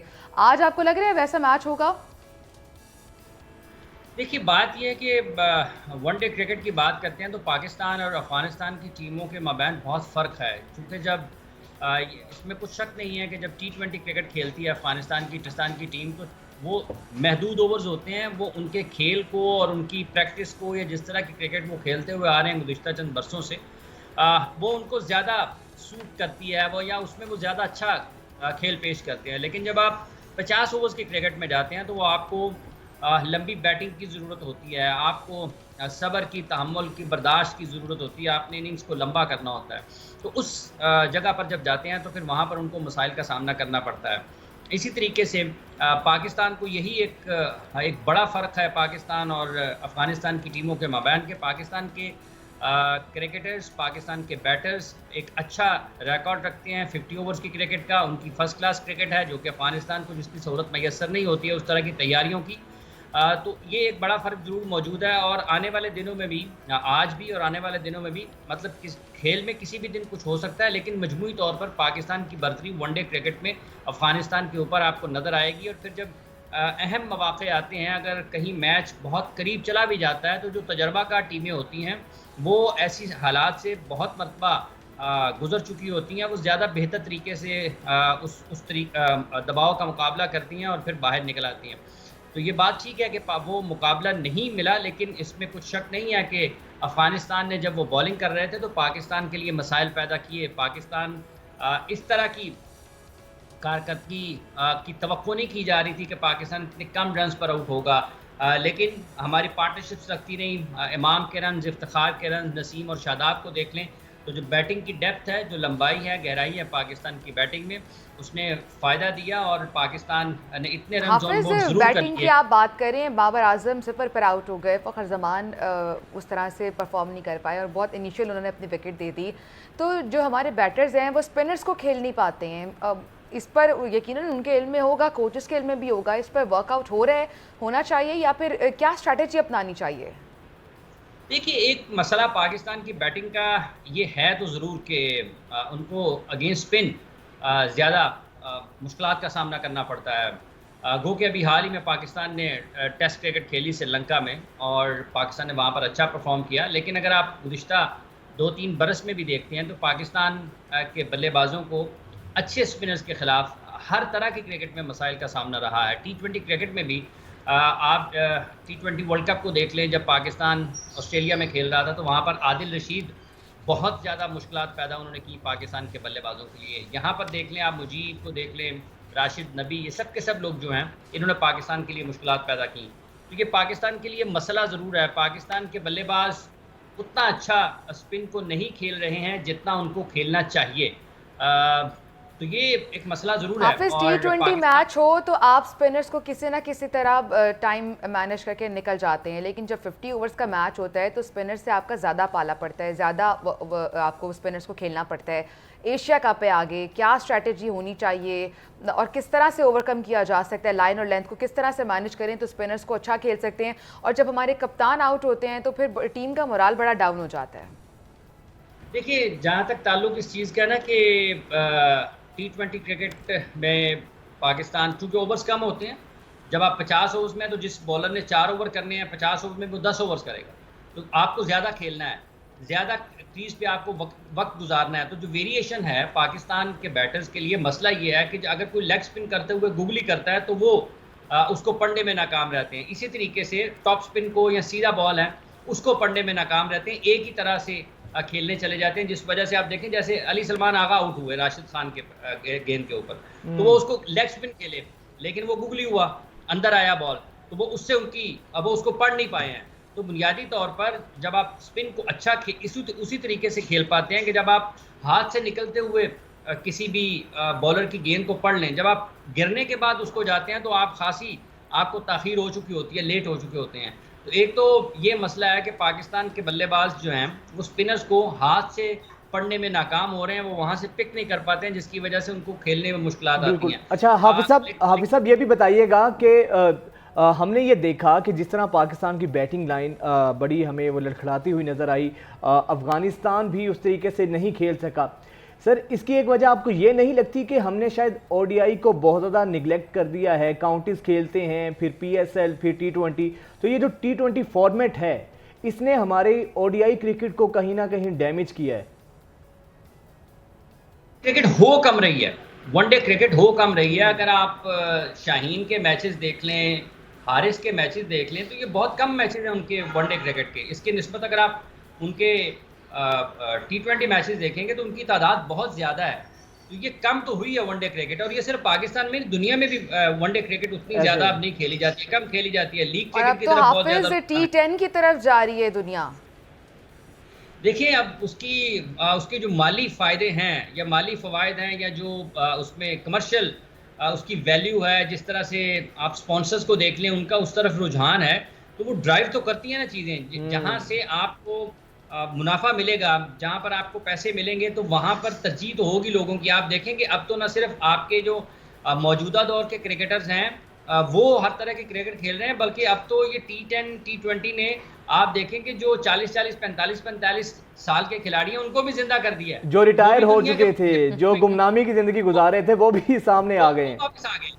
हाँ अच्छा हाफिज, ज़का अशरफ के हवाले से कुछ खबरें अच्छी नहीं आ रही हैं। एक ख़त जाता है और ज़का अशरफ श्रीलंका से वापस आ जाते हैं पाकिस्तान, कल दफ्तर भी नहीं वो आए। क्या उनका सियासी, आपको सियासी तो नहीं, उनका मुस्तकबिल क्या लग रहा है? बिकॉज इलेक्शन कमीशन ने भी कहा है कि सियासी भर्तियाँ नहीं होनी चाहिए, जो कि वाकई नहीं होनी चाहिए। देखिए, ये बड़ी दिलचस्प चीज़ है। इलेक्शन कमीशन एक आईनी इदारा है, नहीं होनी चाहिए, लेकिन इसकी क्या ज़मानत है कि ज़का अशरफ जाएंगे तो जो तकर्री होगी वो सियासी नहीं होगी। और दूसरी बात ये है कि ये पाकिस्तान की क्रिकेट की तारीख का बड़ा तकलीफ दे पहलू है कि दुनिया वर्ल्ड कप की तैयारियां कर रही है, एशिया कप की तैयारियां कर रही है, और हम अपने चेयरमैन की तैयारियां कर रहे हैं कि किसको होना चाहिए किसको नहीं होना चाहिए। ये बड़ी बदकिस्मत चीज़ है। बुनियादी तौर पर देखें, जो एक उसूल है, इनसाइट्स बताइए, क्या वाकई जा रहे हैं ज़का अशरफ साहब? इम्कान तो ज़रूर है जी। ये जो ख़त निकला है ये बिला वजह तो नहीं निकला। ये जो ख़त निकला है ये बिला वजह तो नहीं निकला। कहाँ वापसी नजम सिटी की होगी फिर से? धुआं वहीं से उठता है जहां कोई आग लगी हो। अच्छा, लेकिन हाफिज साहब आपने बात ठीक की है कि ये जो जाएंगे तो जो दूसरे वाला आएगा वो कौन सा कोई कमीशन का एग्जाम पास करके आएगा? आना तो उन्होंने भी इसी तरह, इसी तरीका कार से आना है। बिल्कुल यही है। असल में देखें, पहले रमीज राजा को नहीं जाना चाहिए था, हुकूमत को चाहिए था उनको वक्त पूरा करने देते। जब रमीज चले गए हैं तो जब सेठी साहब आ गए तो सेठी साहब को नहीं जाना चाहिए था। सेठी साहब को जिस काम के लिए लगाया गया था, हुकूमत को चाहिए था कि वो उनको आगे लेकर चलते। तो ये बड़ी बदकिस्मत सी चीज़ है कि हुकूमतों ने पहले फैसला किया जी इस शख्स को लगाना है, उसके बाद उनके आपस में इख्तलाफात हुए या कोई और चीज़ हुई, उन्होंने कहा नहीं जी अब हमारा बंदा लगा दिया जाए। ये तेरा बंदा, मेरा बंदा, उसका बंदा, इसका बंदा, ये सब पाकिस्तान के जो लोग हैं ना, पाकिस्तान की तरीके से हमें सोचना चाहिए कि इस वक्त या आज से 2 माह पहले या उससे 8 माह पहले पाकिस्तान की क्रिकेट को किस चीज़ की ज़रूरत थी? पाकिस्तान की क्रिकेट को इस्तेहकाम की ज़रूरत है। देखिए, पाकिस्तान के पास एक ही खेल बचा है जो बैनुल-अक़वामी सतह पर पाकिस्तान का नाम रोशन करता है, दुनिया को जोड़ता है। ये दुनिया के बड़े ममालिक क्रिकेट खेलते हैं। आप इंग्लैंड को देख लें, ऑस्ट्रेलिया को देख लें, वेस्ट इंडीज, न्यूजीलैंड को देख लें, इंडिया को देख लें, साउथ अफ्रीका को देख लें। ये दुनिया के बड़े ममालिक हैं क्रिकेट खेलने वाले। और जब पाकिस्तान दुनिया में कहीं भी जाता है तो सारी दुनिया में पाकिस्तान को देखा जाता है। तो सबसे ज़्यादा अहम ये चीज़ होनी चाहिए कि हमने इस खेल को, जो पाकिस्तान की बैनुल-अक़वामी सतह पर शनाख्त है, उसे किस तरह बचा के रखना है। वो आपका बंदा भी बचा सकता है, वो किसी और का बंदा भी बचा सकता है। तो इसलिए फिलहाल तो हाफिज वो जो खेल है ना, फिलहाल वो खेल बचाने की जो जिम्मेदारी है वो हमारे प्लेयर्स पर है, और वो बड़े अच्छे से परफॉर्म करके इस खेल को बचा भी रहे हैं और पाकिस्तान का नाम रोशन भी कर रहे हैं। आज जो मैच होने वाला है अमन टोटा में अफगानिस्तान के खिलाफ, अफगानिस्तान की जो कारकर्दगी थी वो उस तरह की नहीं थी और उस तरह का मैच देखने को नहीं मिला। गो के बॉलर्स ने बड़ा अच्छा परफॉर्म किया और बहुत शानदार परफॉर्मेंस दी। हाफिज़, आपको नहीं लग रहा कि जो पिचेस हैं वो थोड़ी सी बॉलर्स के लिए ज़्यादा सूटेबल है? वहाँ के एनवायरनमेंट, बैटर पिचेस नहीं बनाई जा रही, क्या यही वजह है कि 50 ओवर्स में सिर्फ 200 स्कोर मिलना? आपको लग रहा है आज भी क्या उसी तरह की मैच पिचेस होंगी या थोड़ी सी चेंजिंग्स हो सकती हैं? देखिए, श्रीलंका में जब आप खेलते हैं तो वहाँ पे आपको स्पिन पिचेस मिलती हैं, आसान बैटिंग कंडीशंस नहीं होती हैं। आप जब भी श्रीलंका में जाएं, वहाँ पर हाई स्कोरिंग मैचेस नहीं होते। मतलब जिस तरह से आप दुनिया के दीगर मुल्कों में देखते हैं कि आपको 300, 350, 350 से ज़्यादा रन देखने को मिलते हैं, वहाँ पर इस तरह की हालात नहीं होते हैं। आपको वक्त लेना पड़ता है, आपको आज़ादाना शॉट्स खेलने का मौका नहीं मिलता है। श्रीलंका में हमेशा से ऐसा हुआ है। और उनकी जो ज़मीन है, जिस तरह के उनके स्टेडियम्स हैं, जगह जगह आप जहाँ भी हैं वहाँ पर मुश्किलात होती हैं आज़ादाना रन्स खेलने के लिए। रन्स तभी निकलेंगे जब आप क्रीज ऑक्यूपाई करेंगे, लंबा खेलेंगे। मतलब बाबर अगर लंबा खेलते हैं तो रन्स आपको निकलते हुए नजर आएंगे, रिजवान अगर लंबा खेलते हैं तो रन्स निकलते हुए नजर आएंगे। लेकिन ऐसा नहीं होगा कि बड़े अच्छी जगह पर बॉल आपके बैट पे मिल रहा है, मीट कर रहे हैं, आपको शॉट्स बनाने में, खेलने में मुश्किलात नहीं हो रही हैं, ऐसा नहीं होगा। आपको श्रीलंका में खेलते हुए बड़ा एहतियात के साथ अपनी क्रीज को ऑक्यूपाई करते हुए शॉट्स को थोड़ा सा महदूद बनाते हुए वक्त का इंतजार करना, क्योंकि वहां पर शॉट्स मुश्किल होंगे। इसीलिए तो कहा जाता है कि वहां पर स्पिनर्स को मदद मिलेगी। देखें, अगर पिच में स्पिनर्स के लिए मदद इतनी ज्यादा ना होती तो पाकिस्तान के रन्स भी इससे ज्यादा होते। ये ऐसा नहीं है, तो उसका फायदा उन्होंने उठाया उन्होंने अफगानिस्तान के बॉलर्स ने। और फिर पाकिस्तान के पास जो पेस अटैक है उसने भी भरपूर तरीके से अपनी पेस का और जो उनके लिए पिच में मदद मौजूद थी उससे फ़ायदा उठाया और उन्होंने बिल्कुल लाजवाब किया। कोई जवाब नहीं था अफगानिस्तान के पास पाकिस्तान के पेस अटैक का। पाकिस्तान दुनिया की किसी भी टीम के खिलाफ अच्छी कंडीशंस में ये जो पाकिस्तान का बॉलिंग अटैक है ये किसी भी टीम के खिलाफ बहुत अच्छा खेल पेश कर सकता है और इसके खिलाफ रन्स बनाना इतना आसान इतना नहीं बिल्कुल इतना आसान नहीं है। बिल्कुल बजा फरमाया हाफिज़, बहुत शुक्रिया आपका। और जिस तरह हाफिज़ इमरान ने कहा, पाकिस्तान का जो बॉलिंग लाइन है इसको दुनिया की ख़तरनाक तरीन बॉलिंग लाइन कहा जाता है। सिर्फ और सिर्फ ये पाकिस्तानी खिलाड़ी या पाकिस्तानी स्पोर्ट्स एनालिस्ट ही नहीं ये बात करते, इंडिया हो या कोई भी मुल्क हो सबको इस चीज़ का पता है कि पाकिस्तान का बॉलिंग अटैक जो है कितना खतरनाक है। और जो लास्ट मैच था पाकिस्तान और अफगानिस्तान का, उसके बाद आईसीसी ने अपनी रैंकिंग भी अपडेट कर दी है ओडीआई मैचेस की और उसमें बाबर आजम स्टिल नंबर 1 पर हैं। बहुत अच्छी बात है और सब क्रिकेट लवर्स को इसके लिए मुबारकबाद देते हैं। तो जनाब welcome back after the break. और नाज़रीन कुछ अब सेहत से मुतालिक बात करेंगे और सेहत के हवाले से पाकिस्तान में वैसे तो हम बात करते हैं, अक्सर हम आए दिन खबरें दे रहे होते हैं कि हमारे यहाँ जो सेहत का निज़ाम है, हॉस्पिटल्स का जो निज़ाम है वो भी बाकी इदारों की तरह कोई इतना अच्छा नहीं है, आइडियल नहीं है। लेकिन इस मुल्क में अभी भी कुछ ऐसे डॉक्टर्स, कुछ ऐसे लोग मौजूद हैं और उनकी काबिलियत का अंदाज़ा आप इस बात से लगाएं आयशा कि बाहर के ममालिक से, अमेरिका से, इंग्लैंड से जो लोग हैं अपनी हड्डियों का इलाज करवाने के लिए, ऑर्थोपेडिक जिसको कहा जाता है, वो उनके पास आते हैं। इस तरह का अब यहाँ पे हमारे यहाँ टैलेंट की तो कमी नहीं है और ख़ास तौर पे ऐसे डॉक्टर्स यहाँ पे मौजूद हैं कि अमेरिका से लोग उनके पास आते हैं अपना ट्रीटमेंट करवाने। तो आज ऐसे ही बड़े ज़बरदस्त orthopedic surgeon doctor Umar Bhatt हमारे साथ स्टूडियो में मौजूद हैं। बहुत शुक्रिया डॉक्टर साहब, welcome to news morning. Umar साहब, ये बड़ी वैसे तो बड़ी हैरत अंगेज़ चीज़ लगती है, कानों को अक्सर यकीन नहीं आता है कि हमारे मुल्क में आपकी तरह के ऐसे भी डॉक्टर्स मौजूद हैं कि इलाज करवाने के लिए लोग अमेरिका से, यूके से आपके पास आते हैं। ज़रा प्लीज़ इस बारे में बताइएगा और किस तरह का काम आप पाकिस्तान में कर रहे हैं। Thank you very much for inviting me. देखें, पाकिस्तान के अंदर आपने जिस तरह बोला टैलेंट की कमी तो है नहीं। हमारे मुल्क के बहुत सारे अच्छे टॉप सर्जन्स दुनिया भर में लीडिंग पोजीशंस पे काम कर रहे हैं। बस मेरे में फ़र्क ये है कि मैं वहाँ से यहाँ आके काम कर रहा हूँ, वो वहाँ काम कर रहे हैं। I was train in England been consultant there for 20 years. Sports surgery Pakistan के अंदर बड़ी प्रिमिटिव रही है, मतलब जिन लोगों के लिगामेंट्स डैमेज हो जाते हैं, जिन लोगों के कंधे निकल जाते हैं जिसको डिसलोकेशन कहते हैं, उसका इलाज पाकिस्तान में आज भी ओपन सर्जरी की जाती थी। मतलब घुटने को पूरा खोलो और नया लिगामेंट बनाओ। ये 35 साल पहले ख़त्म हो चुका था डेवलप कंट्रीज़ के अंदर। जो एडवांस ट्रीटमेंट है उसके अंदर आप बगैर घुटना खोले सिर्फ 2 सुराख से अंदर अपनी आर्थ्रोस्कोपिक मशीन से जाते हो, लिगामेंट को बनाते हो और पेशेंट 2-3 घंटे में घर चला जाता है। अब ज़रूरत इस प्रोसेस को डेवलप करने में पाकिस्तान में हमें 2 से 3 साल लगे। आज अल्लाह का शुक्र है कि हम लोग और अब ये डेवलप्ड है, अब ये completely full fledge for the last few years develop. यानी जो पाकिस्तानियों को ट्रीटमेंट बाहर की कंट्रीज में मिलता था वो आप उनको यहाँ प्रोवाइड करें। जी, तो अच्छा, हम लोगों दूसरी चीज़ बड़ी सर हैरत वाली ये है कि इन हालात के अंदर तो लोग पाकिस्तान से बाहर जा रहे हैं जी, और आप बाहर से पाकिस्तान आए हैं सिर्फ सर्व करने यहाँ पे। जी, उसके पीछे मल्टीपल रीज़न है। एक जो मैंने आपको जिक्र किया था ब्रेक में भी कि हम लोग we are developing a hospital which will be catering medical tourism यहाँ लाहौर में। सेकंड ये कि यहाँ कॉस्ट कम है। अगर आप इसको कंपैरिजन करें, ये जो यूएसए से पेशेंट आया था उसने मुझे कहा कि मुझे यूएसए में ये सर्जरी $20,000 की पड़ती, उसको वही ये सर्जरी यहाँ शायद $2,500 की पड़ी है। तो you can imagine there is a big financial difference. ये तो एक वन ऑफ केस है, लेकिन हमारे पास ज़्यादातर एक्स पाकिस्तानी जिस तरह ब्रिटिश पाकिस्तानी हैं, उन लोगों की वहाँ वेटिंग लिस्ट ऑलमोस्ट 2-3 साल है। जो NHS के अंदर उनकी ट्रीटमेंट होती है कि एक पेशेंट है उसकी नी रिप्लेसमेंट करनी है, फ़र्ज़ करें, जो आपने सुना होगा जोड़ बदलना, वहाँ 4 साल या 3 साल वेट करना पड़ेगा। और अगर प्राइवेटली जाएंगे तो उनको 12 से 14 हज़ार पाउंड लगेंगे। वो यही सर्जरी पाकिस्तान के अंदर 2-2.5 हज़ार पाउंड में कर लेंगे और हमारे मुल्क में उनको सर्विस बहुत अच्छी मिलेगी, उनको अपना घर मिलेगा, उनको फूड बहुत अच्छा मिलेगा और हमारी रिहैब प्रोसेस हमने इतना अच्छा कर दिया कि पेशेंट्स उसी दिन वॉक करते हैं। तो इसी बेसिस पे बहुत सारे पाकिस्तानी पेशेंट्स को जब पता चला तो they started coming to me and to my other colleagues may be which I don't know, but बहुत अच्छा इनिशिएटिव है और ये अब से पहले किसी ने सोचा नहीं शायद इस हवाले से। मजीद इसमें आप क्या जिद्दत लाने वाले हैं? अपने हॉस्पिटल के बारे में बताइए। देखिए, हॉस्पिटल जो हम बना रहे हैं that will be an executive hospital that will not only have a hospital space but also will have a hotel 5 star. So when the patient will come, उनकी फैमिली मेंबर्स को ऊपर हॉस्पिटल में stay करने की opportunity मिलेगी, उनको वो सारी लग्जरी मिलेगी जो एक 5 स्टार होटल में होती है।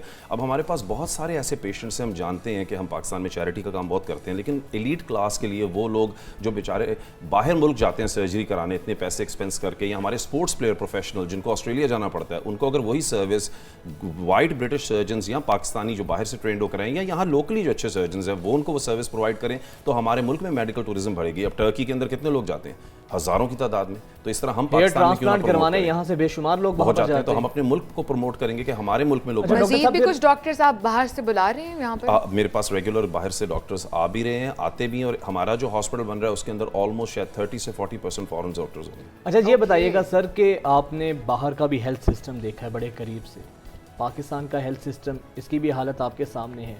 मेजर डिफरेंस आपको क्या नज़र आता है, क्यों हमारा हेल्थ सिस्टम इतना कोलैप्स कर चुका है, कैसे बेहतर कर सकते हैं, इम्प्रूव, बुनियादी डिफरेंस आपको क्या इधर और वहाँ के सिस्टम में नज़र आया? बहुत बड़ा डिफरेंस है। आप जिस तरह बिल्कुल वैसे ही कि ट्रैफिक का निज़ाम यहाँ का कैसा है वहाँ का है, जिस तरह हमारे यहाँ सिक्योरिटी का निज़ाम यहाँ का और वहाँ का, इसी तरह हेल्थ का निज़ाम है।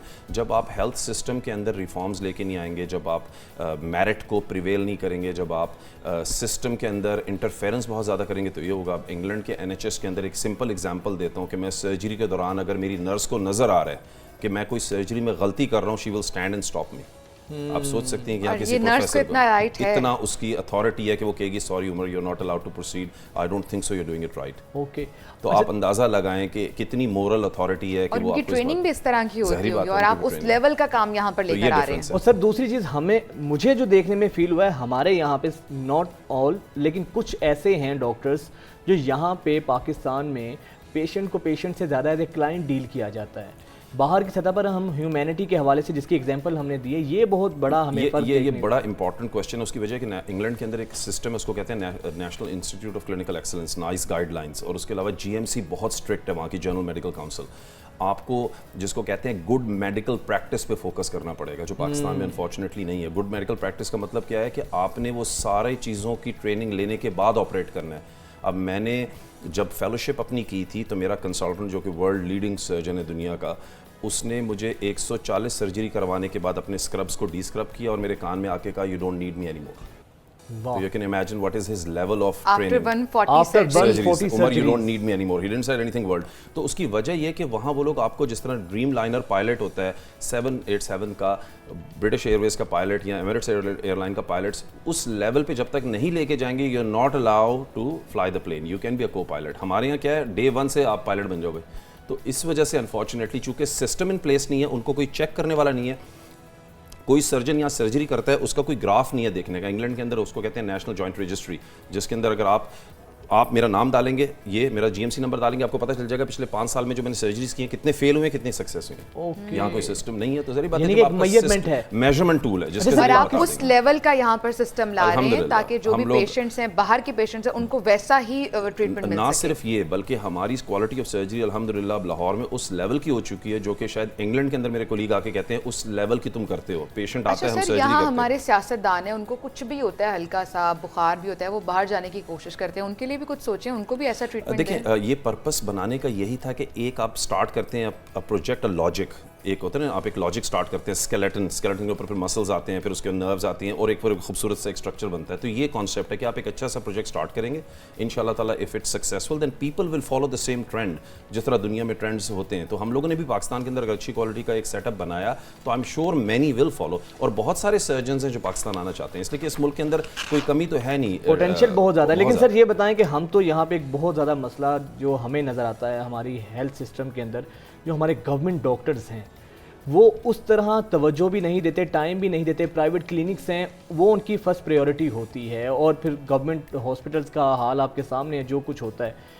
बाहर इस हवाले से लॉस क्या है, बाहर कोई ऐसी SOPs बने हुए हैं कि जो गवर्नमेंट डॉक्टर है वो अपने प्राइवेट क्लिनिक्स हैं या बाकी जो चीज़ें हैं, हॉस्पिटल हैं, उनको रन नहीं कर सकता? नहीं, वहाँ प्राइवेट प्रैक्टिस होती है लेकिन उसकी टाइमिंग होती है। फिर सेकेंड, ये गवर्नमेंट हॉस्पिटल के सर्जन्स की तनख्वाह इतनी ज़्यादा होती है जितनी प्राइवेट हॉस्पिटल के सर्जन की होगी। तो अगर आप गवर्नमेंट हॉस्पिटल में असिस्टेंट प्रोफेसर हो या जूनियर डॉक्टर हो, you earn a lot of money. तो जब आपके पास इतना फाइनेंशियल स्ट्रेंथ होगा तो आप डेडिकेट होगे। हमारे मुल्क के अंदर बेचारे गवर्नमेंट हॉस्पिटल में डॉक्टर 12-12 घंटे नौकरी करके उनको इतनी कम तनख्वाह मिलती है कि वो कैसे अपना फोकस करे। सेकंड, ट्रेनिंग प्रोग्राम अच्छा नहीं है। अब मैं जब पाकिस्तान में आया तो 32 ईयर्स में कभी पाकिस्तान में स्पोर्ट्स सर्जरी की फेलोशिप नहीं थी, मतलब कोई ट्रेन नहीं हो रहा था। I produce 6 fellows. फौजी फाउंडेशन में मेरा एक फेलो काम कर रहा है, पेशावर में 2 कर रहे हैं, कराची में एक काम कर रहा है, मुल्तान से आया। आई pay there travel expenses, I pay their food and I train them and they go back to their home country. फिर आपको एक और खुशी की न्यूज़ देता हूँ कि we are the first Pakistani in history of Pakistan जिनको इंटरनेशनल ऑर्गेनाइजेशन ने अप्रूव किया, और इस साल से हमारे पास गोरे ट्रेनिंग लेने आएंगे मेरे फेलोशिप के अंदर। तो European will come to me, they will pay 2000 euro and I train them. के बारे में थोड़ा सा बताइए कि ज़्यादा की कौन लोग आते हैं या बहुत ज़्यादा एजड लोग आते हैं और किस तरह से आप उनको ट्रीट करते हैं, और बेसिक क्या प्रॉब्लम है जो बहुत कॉमन है आजकल? देखिए, हड्डियों का प्रॉब्लम तो मल्टीपल फैक्टर्स के अंदर डिवाइड हुआ हुआ है, और अब ऑर्थोपेडिक्स इतनी सुपर स्पेशलाइज्ड हो गई है कि हैंड सर्जन डिफरेंट स्पेशलिस्ट होगा, एल्बो सर्जन डिफरेंट स्पेशलिस्ट होगा, शोल्डर डिफरेंट होगा, स्पाइन डिफरेंट होगा, पीडियाट्रिक्स डिफरेंट होगा। लेकिन पाकिस्तान के अंदर जो मैं ट्रीटमेंट देखता हूँ ज़्यादातर यंगस्टर्स के अंदर लिगामेंट इंजरीज, जो यंग लड़के हैं, स्पोर्ट्स प्लेयर, टांग का लिगामेंट डैमेज हो गया, मिनिस्कल टेयर हो गया, और एल्डरली के अंदर जोड़ का वेयर एंड टेयर हो जाना, जिसको आर्थराइटिस कहते हैं। और ये दोनों सबसे ज़्यादा कॉमन प्रॉब्लम है।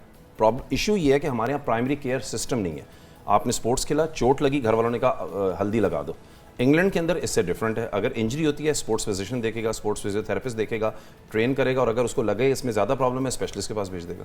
तो यहाँ हमारे यहाँ BHQ THQ तो हैं, बट उस तरह का स्टैंडर्ड क्वालिटी का वो नहीं है। GP जिसको कहते हैं, जर्नल प्रैक्टिशनर के पास उस तरह का एक्सपीरियंस नहीं है और उस तरह का सिस्टम नहीं है जिसके अंदर GP, फिजियोथेरेपिस्ट और स्पेशलिस्ट लिंक्ड हो एक दूसरे के साथ। आपने बड़ी ज़बरदस्त इसकी बात की है कि अब बड़ा ज़बरदस्त एक state of the art hospital आप बनाने जा रहे हैं। पाकिस्तान के इकोनॉमिकल सिचुएशंस, कंडीशंस भी आपके सामने हैं, तो क्वालिटी स्टैंडर्ड तो आप बहुत ज़बरदस्त दे रहे हैं जिस तरह आप बात कर रहे हैं।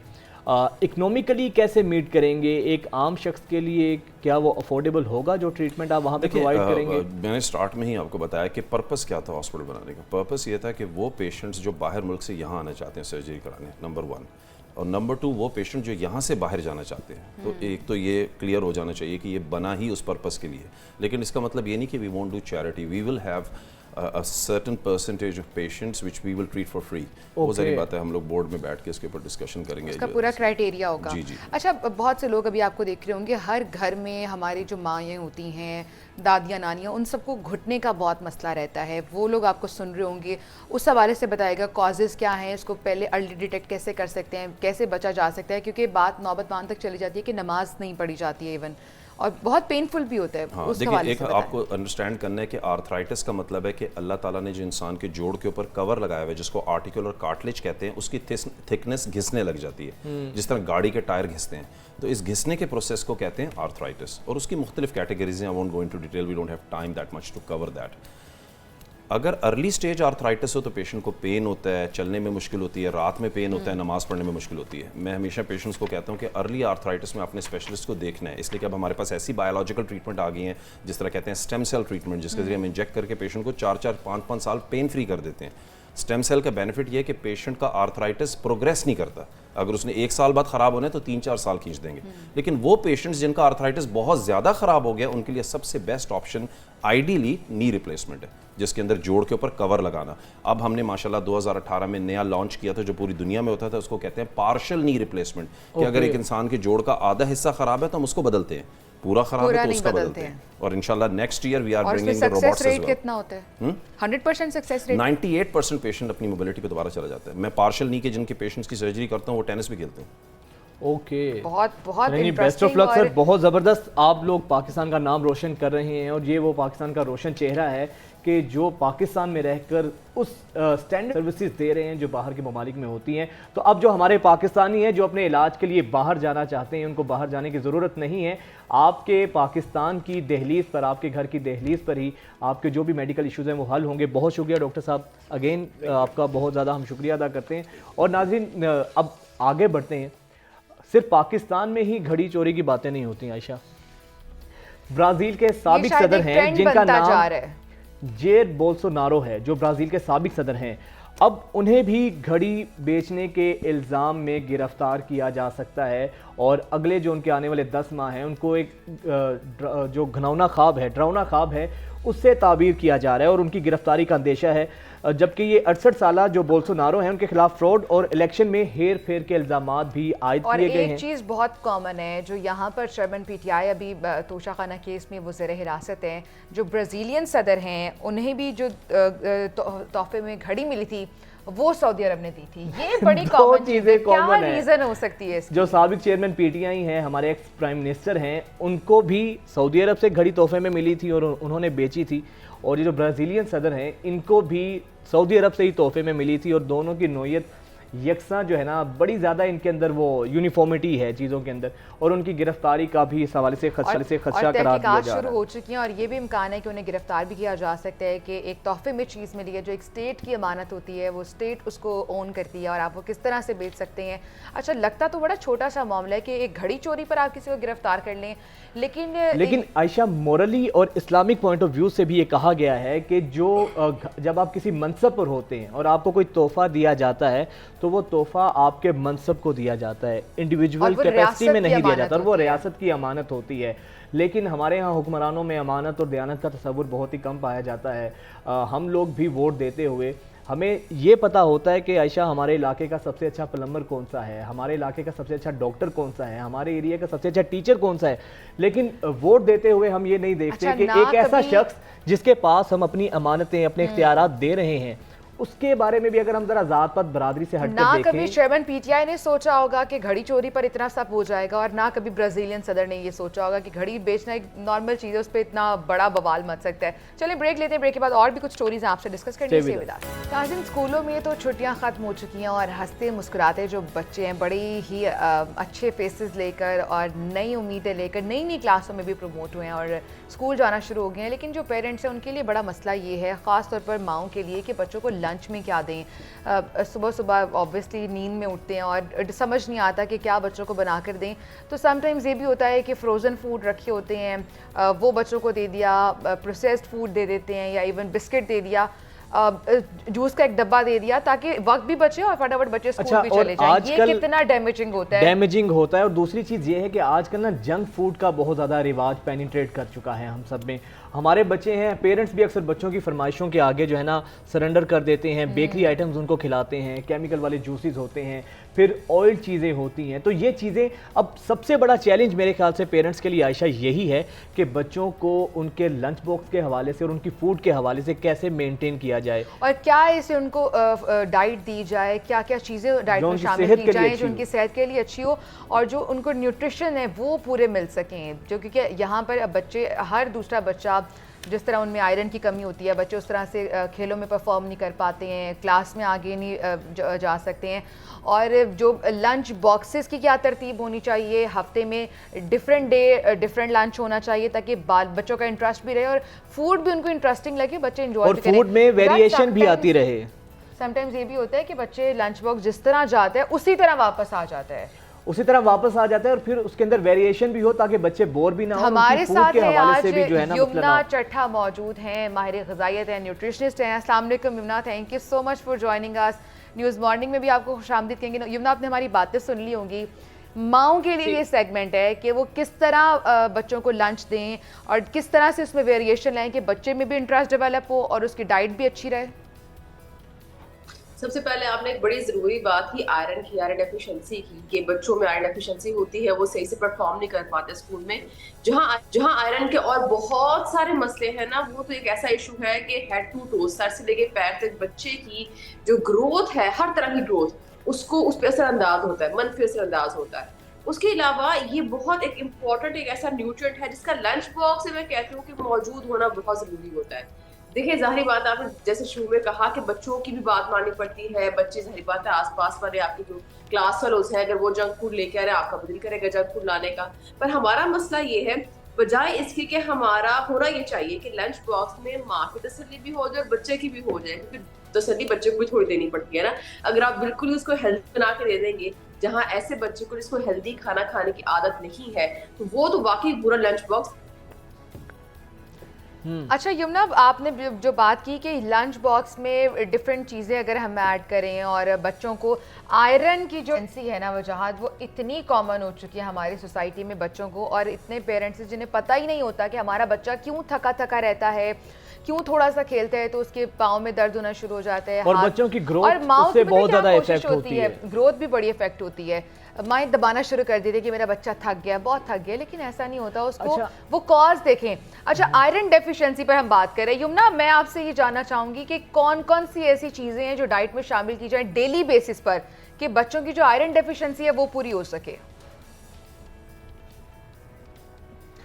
यमुना से दोबारा राब्ता करते हैं। अच्छा आयशा, मैं ये बात करना चाह रहा था कि एक तो ये चीज़ है फूड के हवाले से आयरन डेफिशिएंसी की हम बात करते हैं, आजकल मेरा ख्याल है हमारे ही मुल्क में शायद ऐसा होता है, किसी और मुल्क में ही शायद कहीं ऐसा होता हो, छोटे छोटे बच्चे हैं, अपने से भारी बैग, उनके वेट से ज़्यादा भारी भरकम बैग उनके शोल्डर्स पर होता है और उससे उनकी ग्रोथ भी डिस्टर्ब होती है और बाकी चीज़ें भी होती है। यमुना वहीं से बात प्लीज अपनी कंटिन्यू कीजिएगा कि आयरन डेफिशिएंसी की बुनियादी वजह क्या है? हाँ, जो आयरन की डेफिशिएंसी को पूरा कर सके।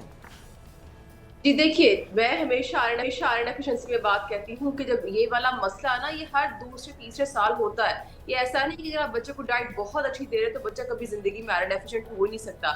हमारे बच्चे बहुत आराम से आयरन डेफिशिएंट हो भी जाते हैं और उसका मसला ये होता है कि डाइट में अगर हम गौर करें तो हम आयरन वाले फूड सोर्सेज दे नहीं पा रहे होते, क्योंकि ये ऐसे फूड सोर्सेज होते हैं कि बच्चा इनको डायरेक्टली लेना पसंद नहीं करता। मतलब अगर बच्चे की प्लेट में या लंच बॉक्स में मटन की 2 बोटियां रख देंगे, बच्चा कहेगा भाई ये क्या चीज है। तो इनमें रेसिपी की वेरिएशन करना बहुत ज्यादा जरूरी है। अब अगर लंच बॉक्स है ना, लंच बॉक्स में आपके लंच बॉक्स का 20% पार्ट लाजमी should be coming from iron. कि आयरन का कोई तो क्या क्या होना चाहिए जो जिसमें आयरन हो? कौन सी ऐसी फूड्स हैं जो आयरन रिच होती हैं और बच्चों को देनी चाहिए? देखिए, आयरन हमारे यहाँ जो सबसे अच्छा मौजूद होता है वो होता है मटन और बीफ में, ठीक है। अगर आप बच्चे को जाहिर बात है बोटी सीधी सीधी रख देंगे, बच्चा तो तंग करेगा। उसी को अगर आप कबाब की शक्ल देकर और उसको सैंडविच की शक्ल में तब्दील कर दें तो बच्चा खा लेगा। अगर वही बात अगर आप सिंपल कबाब देते हैं तो वो और चीज है। अगर आप उसी को अगर पॉप्सिकल की जो आइसक्रीम स्टिक नहीं होती उसके ऊपर अगर हल्का सा गोला बना के, क्योंकि बच्चे को लंच बॉक्स अगर फैंसी लगेगा ना वो बड़े आराम से खा लेगा। हम जब बाहर रेस्टोरेंट्स में जाते हैं वो लोग उनके पास चिकन और मुर्गी वही होती है ना, तो उनकी अच्छी लग रही होती है। अच्छा यमुना, मटन बीफ तो बड़े नहीं खाते हैं समटाइम्स यहाँ हमारी सोसाइटी में, जो बड़े बच्चे होते हैं, एडल्ट्स होते हैं, वो मटन बीफ नहीं खाते हैं। आपने बात कर दी है मटन बीफ छोटे बच्चों को देना तो बड़ा मुश्किल होता है। और क्या ऑप्शंस होती हैं और आयरन की क्या ऑप्शंस हैं? जी जी, मिसाल के तौर पर चलिए मटन से मैं शुरू करती हूँ। मटन में आपसे कहती हूँ बच्चे को मटन दें। अब अगर बच्चा का मटन खाना पसंद नहीं करता, आप मटन और चिकन को इकट्ठे मिक्स करके ना मिलावट कर दें। बच्चों को समझ नहीं आती होती कि बेरेशा बहुत बारीक है, बच्चों को समझ नहीं आएगी। उसके अलावा दालों के अंदर मौजूद होता है ये, उसके अलावा हरे पत्तों वाली सब्जियों में होता है। सब्जियां खिलाना मेरे ख्याल से ज्यादा मुश्किल है, मटन भी खिलाना ज्यादा आसान है, क्योंकि अगर आप उसकी चिकन के साथ मिक्स करके रेसिपी ऐसे बना देते हैं, जिसको मैं थोड़ा मजाक करती थी मदर्स को कि मिलावट करते हैं, बच्चों को समझ नहीं आएगी अगर आप बारीक रेशा कर देते हैं। खैर ये तो होगी हमारे आयरन वाली बात। बच्चे की तसल्ली रखने के लिए आपको 20% या 10% आप लंच बॉक्स में अगर जंक डाल भी देंगे और बाकी हेल्दी होगा ना तो कुछ हद तक बचत हो जाती है। हम कहाँ गलती करते हैं, जैसे आपने स्टार्ट में ही जिक्र किया कि बच्चे को अगर मिसाल के तौर पर डब्बे का जूस दे रहे हैं, फिर साथ वो डब्बे के बने वो जो पैकेट के अंदर कोई ना कोई बिस्किट वगैरह आते हैं वो दे रहे हैं, चिप्स वगैरह दे देते हैं। ये बड़ा कॉमन नाश्ता है, ये बड़ा कॉमन लंच है और इसमें सब में क्या है, चीनी चीनी चीनी चीनी बस। एग्जैक्टली और बच्चे को क्या होता है, एकदम एनर्जी मिलती है वो खा के और एकदम बच्चा डल होता है। तो ये बहुत देखा गया है और रिसर्चेस भी कहती हैं कि अगर आपके बच्चे का जो लंच बॉक्स है उसमें डिफरेंट न्यूट्रिएंट्स मतलब फैट, प्रोटीन और कार्बोहाइड्रेट्स इनका ध्यान नहीं रखा गया, इनके मतवाज़न का ध्यान नहीं रखा गया, तो बच्चा बाकी जो परफॉर्मेंस है उसकी पढ़ाई की परफॉर्मेंस वो खराब हो सकती है। अमूमन 10-11 बजे करीब होती है ब्रेक, उसके 12 बजे तक बच्चा ठीक रहेगा। वो जो 1 से 2 वाला टाइम है वहाँ बहुत डल फील करना शुरू कर देगा, क्योंकि शुगर और खा के स्पाइक मिला वो एकदम डल हो जाएगा। बिल्कुल। अच्छा यमुना, बच्चों में आजकल हम देखते हैं ओबेसिटी बहुत ज़्यादा देखने को मिलती है, मोटापा जिसे कहते हैं, और बाज़ औक़ात पेरेंट्स को ये रियलाइज़ ही नहीं होता ये बीमारी है या फिर ये अच्छी सेहत की अलामत है। तो इसको कैसे हम इस फैक्टर को कम कर सकते हैं? इसकी बुनियादी वजह क्या है ओबेसिटी की? बड़ी आसान सी चीज है, मुतवाज़िन ग़िज़ा की अगर आप बात करें ना तो उसको हम क्या कहते हैं उर्दू में? मुतवाज़िन ग़िज़ा को अगर आसान अल्फाज में उर्दू में मुतवाज़िन ग़िज़ा ही कहते हैं। नहीं और उर्दू में और आसान उर्दू में वो इंग्लिश में कहते हैं। उर्दू इंग्लिश हमने और आसान उर्दू में और साल मुतवाज़न ग़िज़ा इसे कहते हैं कि अल्लाह की बनाई जितनी चीज़ें हैं ना, आपने अपने बच्चे के लंच बॉक्स में या प्लेट में या खाने की ट्रे में उसका कुछ कुछ हिस्सा शामिल हो, ठीक है। हमारा सारे का सारा फोकस होता है रोटी सालन। 7 कलर्स इन अ प्लेट, वो भी तो एक चीज़ है। चले 7 नहीं करते, एटलीस्ट 4-5 तो कलर्स करें ना, डिफरेंट कलर्स अगर आप अपनी प्लेट में रखेंगे तो आप डिफरेंट न्यूट्रिशन वो एक ही प्लेट में आपको मिल जाएंगे।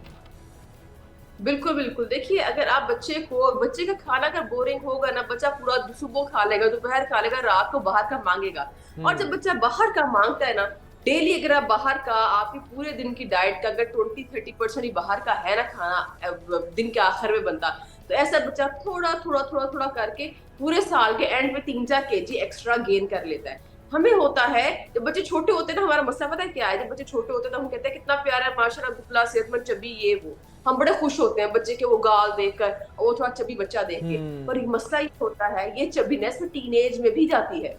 ये ऐसे नहीं होता कि छोटी उम्र में अगर बच्चे ने खा लिया और वो चबी हो गया, ओवरवेट हो गया, अब तो हमें अच्छा लग रहा है, बड़ों के मुझसे वो कह रहे होते हैं तुमने क्या हालत बना ली है, वॉक किया करो, ये किया करो। मसला आता है पहले ग़िज़ा से। अच्छा यमुना, बच्चे बहुत शौक से नगेट्स खाते हैं और लंच में अक्सर मैंने देखा है माएँ फ्राइज और नगेट्स देती हैं, तो आप समझती हैं वो हेल्दी है? देखिए, जैसे मैंने पहले बताया, अगर आपका लंच बॉक्स बाकी 90% अगर आप हेल्दी दे रहे हो, अगर 10% आप उसमें ऐसी चीज डाल भी देते हो, तो मेरे ख्याल से डाइट को मुतवाज़न रखने के लिए और बच्चे के दिमाग, बच्चे को आपको मेंटली बहुत ज्यादा ट्रीट करना पड़ता है। अगर आप उसको, बच्चे को भी रिलैक्स करने के लिए अगर आप 10% नगेट्स दे भी रहे हैं, तो बच्चे कुछ ना कुछ हो जाएगी। उसको डीप फ्राई ना करें, शैलो फ्राई कर ले, ठीक है, बहुत ज्यादा तेल में ना करें। उसके बाद अगर आपके पास बेकिंग की ऑप्शन है, एयर फ्राई की ऑप्शन, तो उस तरफ चले जाए, वरना शैलो फ्राई होके भी बड़े आराम से बन जाता है। अच्छा, बहुत ज्यादा फर्क 10% या 10% बच्चे का लंच बॉक्स जंक फूड की तरफ से आ सकता है, फिर बाकी 90% या 80% आपका हेल्दी वाला पोर्शन ही होना चाहिए। यमुना, हम देखते हैं कि हमारे जब बचपन में देखते थे कि माएँ बच्चों को वो देसी घी के अंदर चूरियां बनाकर दिया करती थी रोटी की, उसके अंदर वो बड़ी हेल्दी भी होती थी और उसके अंदर बड़ी मज़ेदार भी होती थी। तो अब बहुत ज़्यादा पैराडाइम चेंज हुआ है, बहुत ज़्यादा चीज़ें चेंज हुई हैं। बेकरी आइटम्स उस वक्त नगेट्स उस तरह नहीं होते थे और वो पिज़्ज़ाज बर्गर्स वगैरह का ट्रेंड इस तरह नहीं था, कोल्ड ड्रिंक्स उस तरह नहीं थी।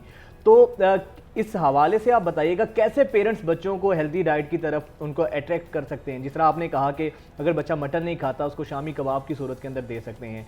करना क्या होगा पेरेंट्स के लिए, चैलेंजिंग कितनी है ये चीज़? मैं आपको एक रियलिस्टिक बात बताऊं, मेरा खुद एक 5 साल का बेटा है। मैं जो भी बातें कह रही हूँ ना, किताबी बातें और एक माँ एक्सपीरियंस भी आप कह लेंगे, दोनों शामिल है इसमें। ये कोई भी ऐसी बात नहीं है जो मैंने खुद ट्राई नहीं की और मैंने उसका पॉजिटिव असर नहीं देखा। सबसे पहले चीज आपको पता है करनी पड़ती है, सबसे पहले बड़ों को कॉम्प्रोमाइज करना पड़ता है बच्चों से पहले। आप बच्चे कैबिनेट आजकल खोलते हैं और बहुत ईजी एक्सेस है यही वाली चीजों की जो आप कह रहे हैं कि फ्रीजर खोला तो नगेट्स पड़े हैं, फ्रोजन पिज्जा पड़ा हुआ है, चीजें फ्रोजन आजकल बहुत ज्यादा आ गई हैं। कंपनीज को भी पता है, लोगों की डिमांड है और वो सप्लाई भी, डिमांड और सप्लाई वाली बात है, जितना हम मांग रहे हैं उतना वो दे जा रहे हैं।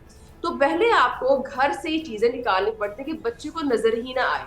जब बच्चे को नजर नहीं आएगी ना, उसका दिल भी करेगा, 2 मिनट दिल करेगा, बाद में वही बात है कौन लेके आए, कौन लेके जाए, कौन माँ से पूछे, माँ का भी बहरहाल बच्चे को डर होता है। पहले तो बड़ों को भी कॉम्प्रोमाइज करना पड़ेगा कि वो भी ये लोग खा रहे होते हैं, तो ये निकाल के साइड पे करें। सेकंड स्टेप ये आता है, बच्चे को बड़ा थोड़ा थोड़ा करके समझाएं। मैं कभी भी इस चीज के हक पे नहीं हूँ, चाहे मेरे पास बड़ा मरीज है, छोटा बच्चा है, कि एकदम से उसे कह दो अब आज के दिन से, आज की तारीख से ऑनवर्ड आपने भाई हेल्दी खाना खाना है। हेल्दी खाना खाने को हमने खुद ही अच्छा यमुना, ऑप्शंस बताइए, लंच बॉक्स की ऑप्शंस बताइए, जो इस वक्त माएँ सुन रही हैं आपको, उन्हें बताइए कि क्या क्या वो लंच में दे सकती हैं, और डेली का बताइएगा, 7 डेज अ वीक एक लंच बॉक्स किस तरह से आइडियल हो सकता है, उसमें क्या क्या होना चाहिए। देखिए, अगर मैं मोटी मोटी सी बात करूँ ना, कार्ब, प्रोटीन और फैट मैनेज करने की, जिसको हम मॉडरेशन या एतदाल पसंदी में रह के लंच बॉक्स बनाने की बात कर रहे थे, उसमें सबसे आसान तरीका ये, कार्बोहाइड्रेट्स की बात की जाए, अगर आपका बच्चा उन बच्चों में से बड़े खुशकिस्मत वालिदैन है, आप अगर वो कहते हैं कि हाँ जी मुझे कोई पराठा वगैरह बना के दे दें, फिर तो उस बात ही खत्म है, फिर तो बहुत आसान है। उस बच्चे को आप पराठा, अंडा ऐसी चीज दे सकते हैं, या जैसे हम आयरन की बात कर रहे थे, तो आप उसके अंदर दाल और चिकन मिक्स करके पराठे के अंदर फिलिंग करके वो भी दे सकते हैं। अगर बच्चा थोड़ा सा वलायती खाना पसंद करता है, सैंडविचेस की तरफ जाना चाहता है, तो उसमें क्या होता है, जैसे हम ड्रम स्टिक्स की बात करते हैं, ड्रम स्टिक क्या होती है, वही चिकन की बोटी पर जरा फैंसी फॉर्म में, कोई बात नहीं है। और तो इस तरह से अगर आप इंटरनेट पे भी सर्च करें तो आपको बहुत रेसिपीज ऐसी मिल जाएंगी कि बच्चे के लंच बॉक्स में उसी मुर्गी को आपने फैंसी तरीके से कैसे प्रेजेंट करना है कि बच्चा खाने का दिल भी। तो वही चिकन है, उसे कबाब बना के अगर आप आइसक्रीम की स्टिक के ऊपर लगा देंगे, उसके ऊपर कलवंजी से 2 आंखें बना देंगे, बच्चे को लगेगा पता नहीं क्या मजेदार चीज हो रही है, वो खा वही रहा है। बस वो बोटी से निकल के जरा फैंसी फॉर्म में आ गई। उसके बाद इस तरह मैंने आयरन की बहुत जरूरी बात की, बच्चे को सैंडविच आप बना के दे सकते हैं। अगर तो आपका बच्चा ये whole wheat bread, multi bread ऐसे खा लेता है तो बहुत अच्छी बात है। इवन जिस तरह मैंने कहा कि आपके लंच बॉक्स से 20% पार्ट थोड़ा सा बेकरी वाला, बिल्कुल जमुना आपने सही कहा, वक्त जो है खत्म हो चुका है। थोड़ा सा माए अगर होम ना अच्छा, साइकोलॉजिकली खेलने की बच्चों के साथ भी जरूरत है। साइकोलॉजिकली बच्चों का आप रुझान चेंज कर सकते हैं, उनको डिफरेंट तरीकों और वजह एक और चीज़ मैं यहाँ पर ऐड करूँगी कि जो बच्चे होते हैं ना, न्यू बॉर्न बेबीज, 6 मंथ्स के बेबीज, जिन्हें सबसे पहले आप सॉलिड की तरफ लाते हैं तो उनके टेस्ट बर्ड्स होते ही नहीं है। ये डॉक्टर्स बताते हैं कि उन बच्चों को पता ही नहीं है क्या टेस्ट बर्ड्स हैं उनके। आप जो चीज़ की तरफ उन्हें लगाएंगे ना, उनके लाइफ टाइम के लिए वो टेस्ट बर्ड्स डेवलप हो जाएंगे और बच्चों को वही चीज़ें पसंद आएंगी। यानी अगर 6 मंथ्स बेबी को आप ब्रोकली खिला रहे हैं, आप उनको हेल्दी फूड्स दे रहे हैं, हर चीज़ हेल्दी दे रहे हैं, तो उनको कभी पिज़्ज़ा पसंद ही नहीं आएगा, कभी बर्गर पसंद ही नहीं आएगा, उनको ड्रिंक्स अच्छी नहीं लगेंगी। बस पेरेंट्स को थोड़ी सी मेहनत करने की ज़रूरत है, ज़रा थोड़ा सा काम करें, अवेयरनेस की ज़रूरत है, होमवर्क अपना पूरा करें, because parenting is very difficult nowadays. आज का प्रोग्राम खत्म हो चुका है, आपसे कल मुलाकात होगी, अपना बहुत सारा ख्याल रखिएगा, अल्लाह हाफ़िज़।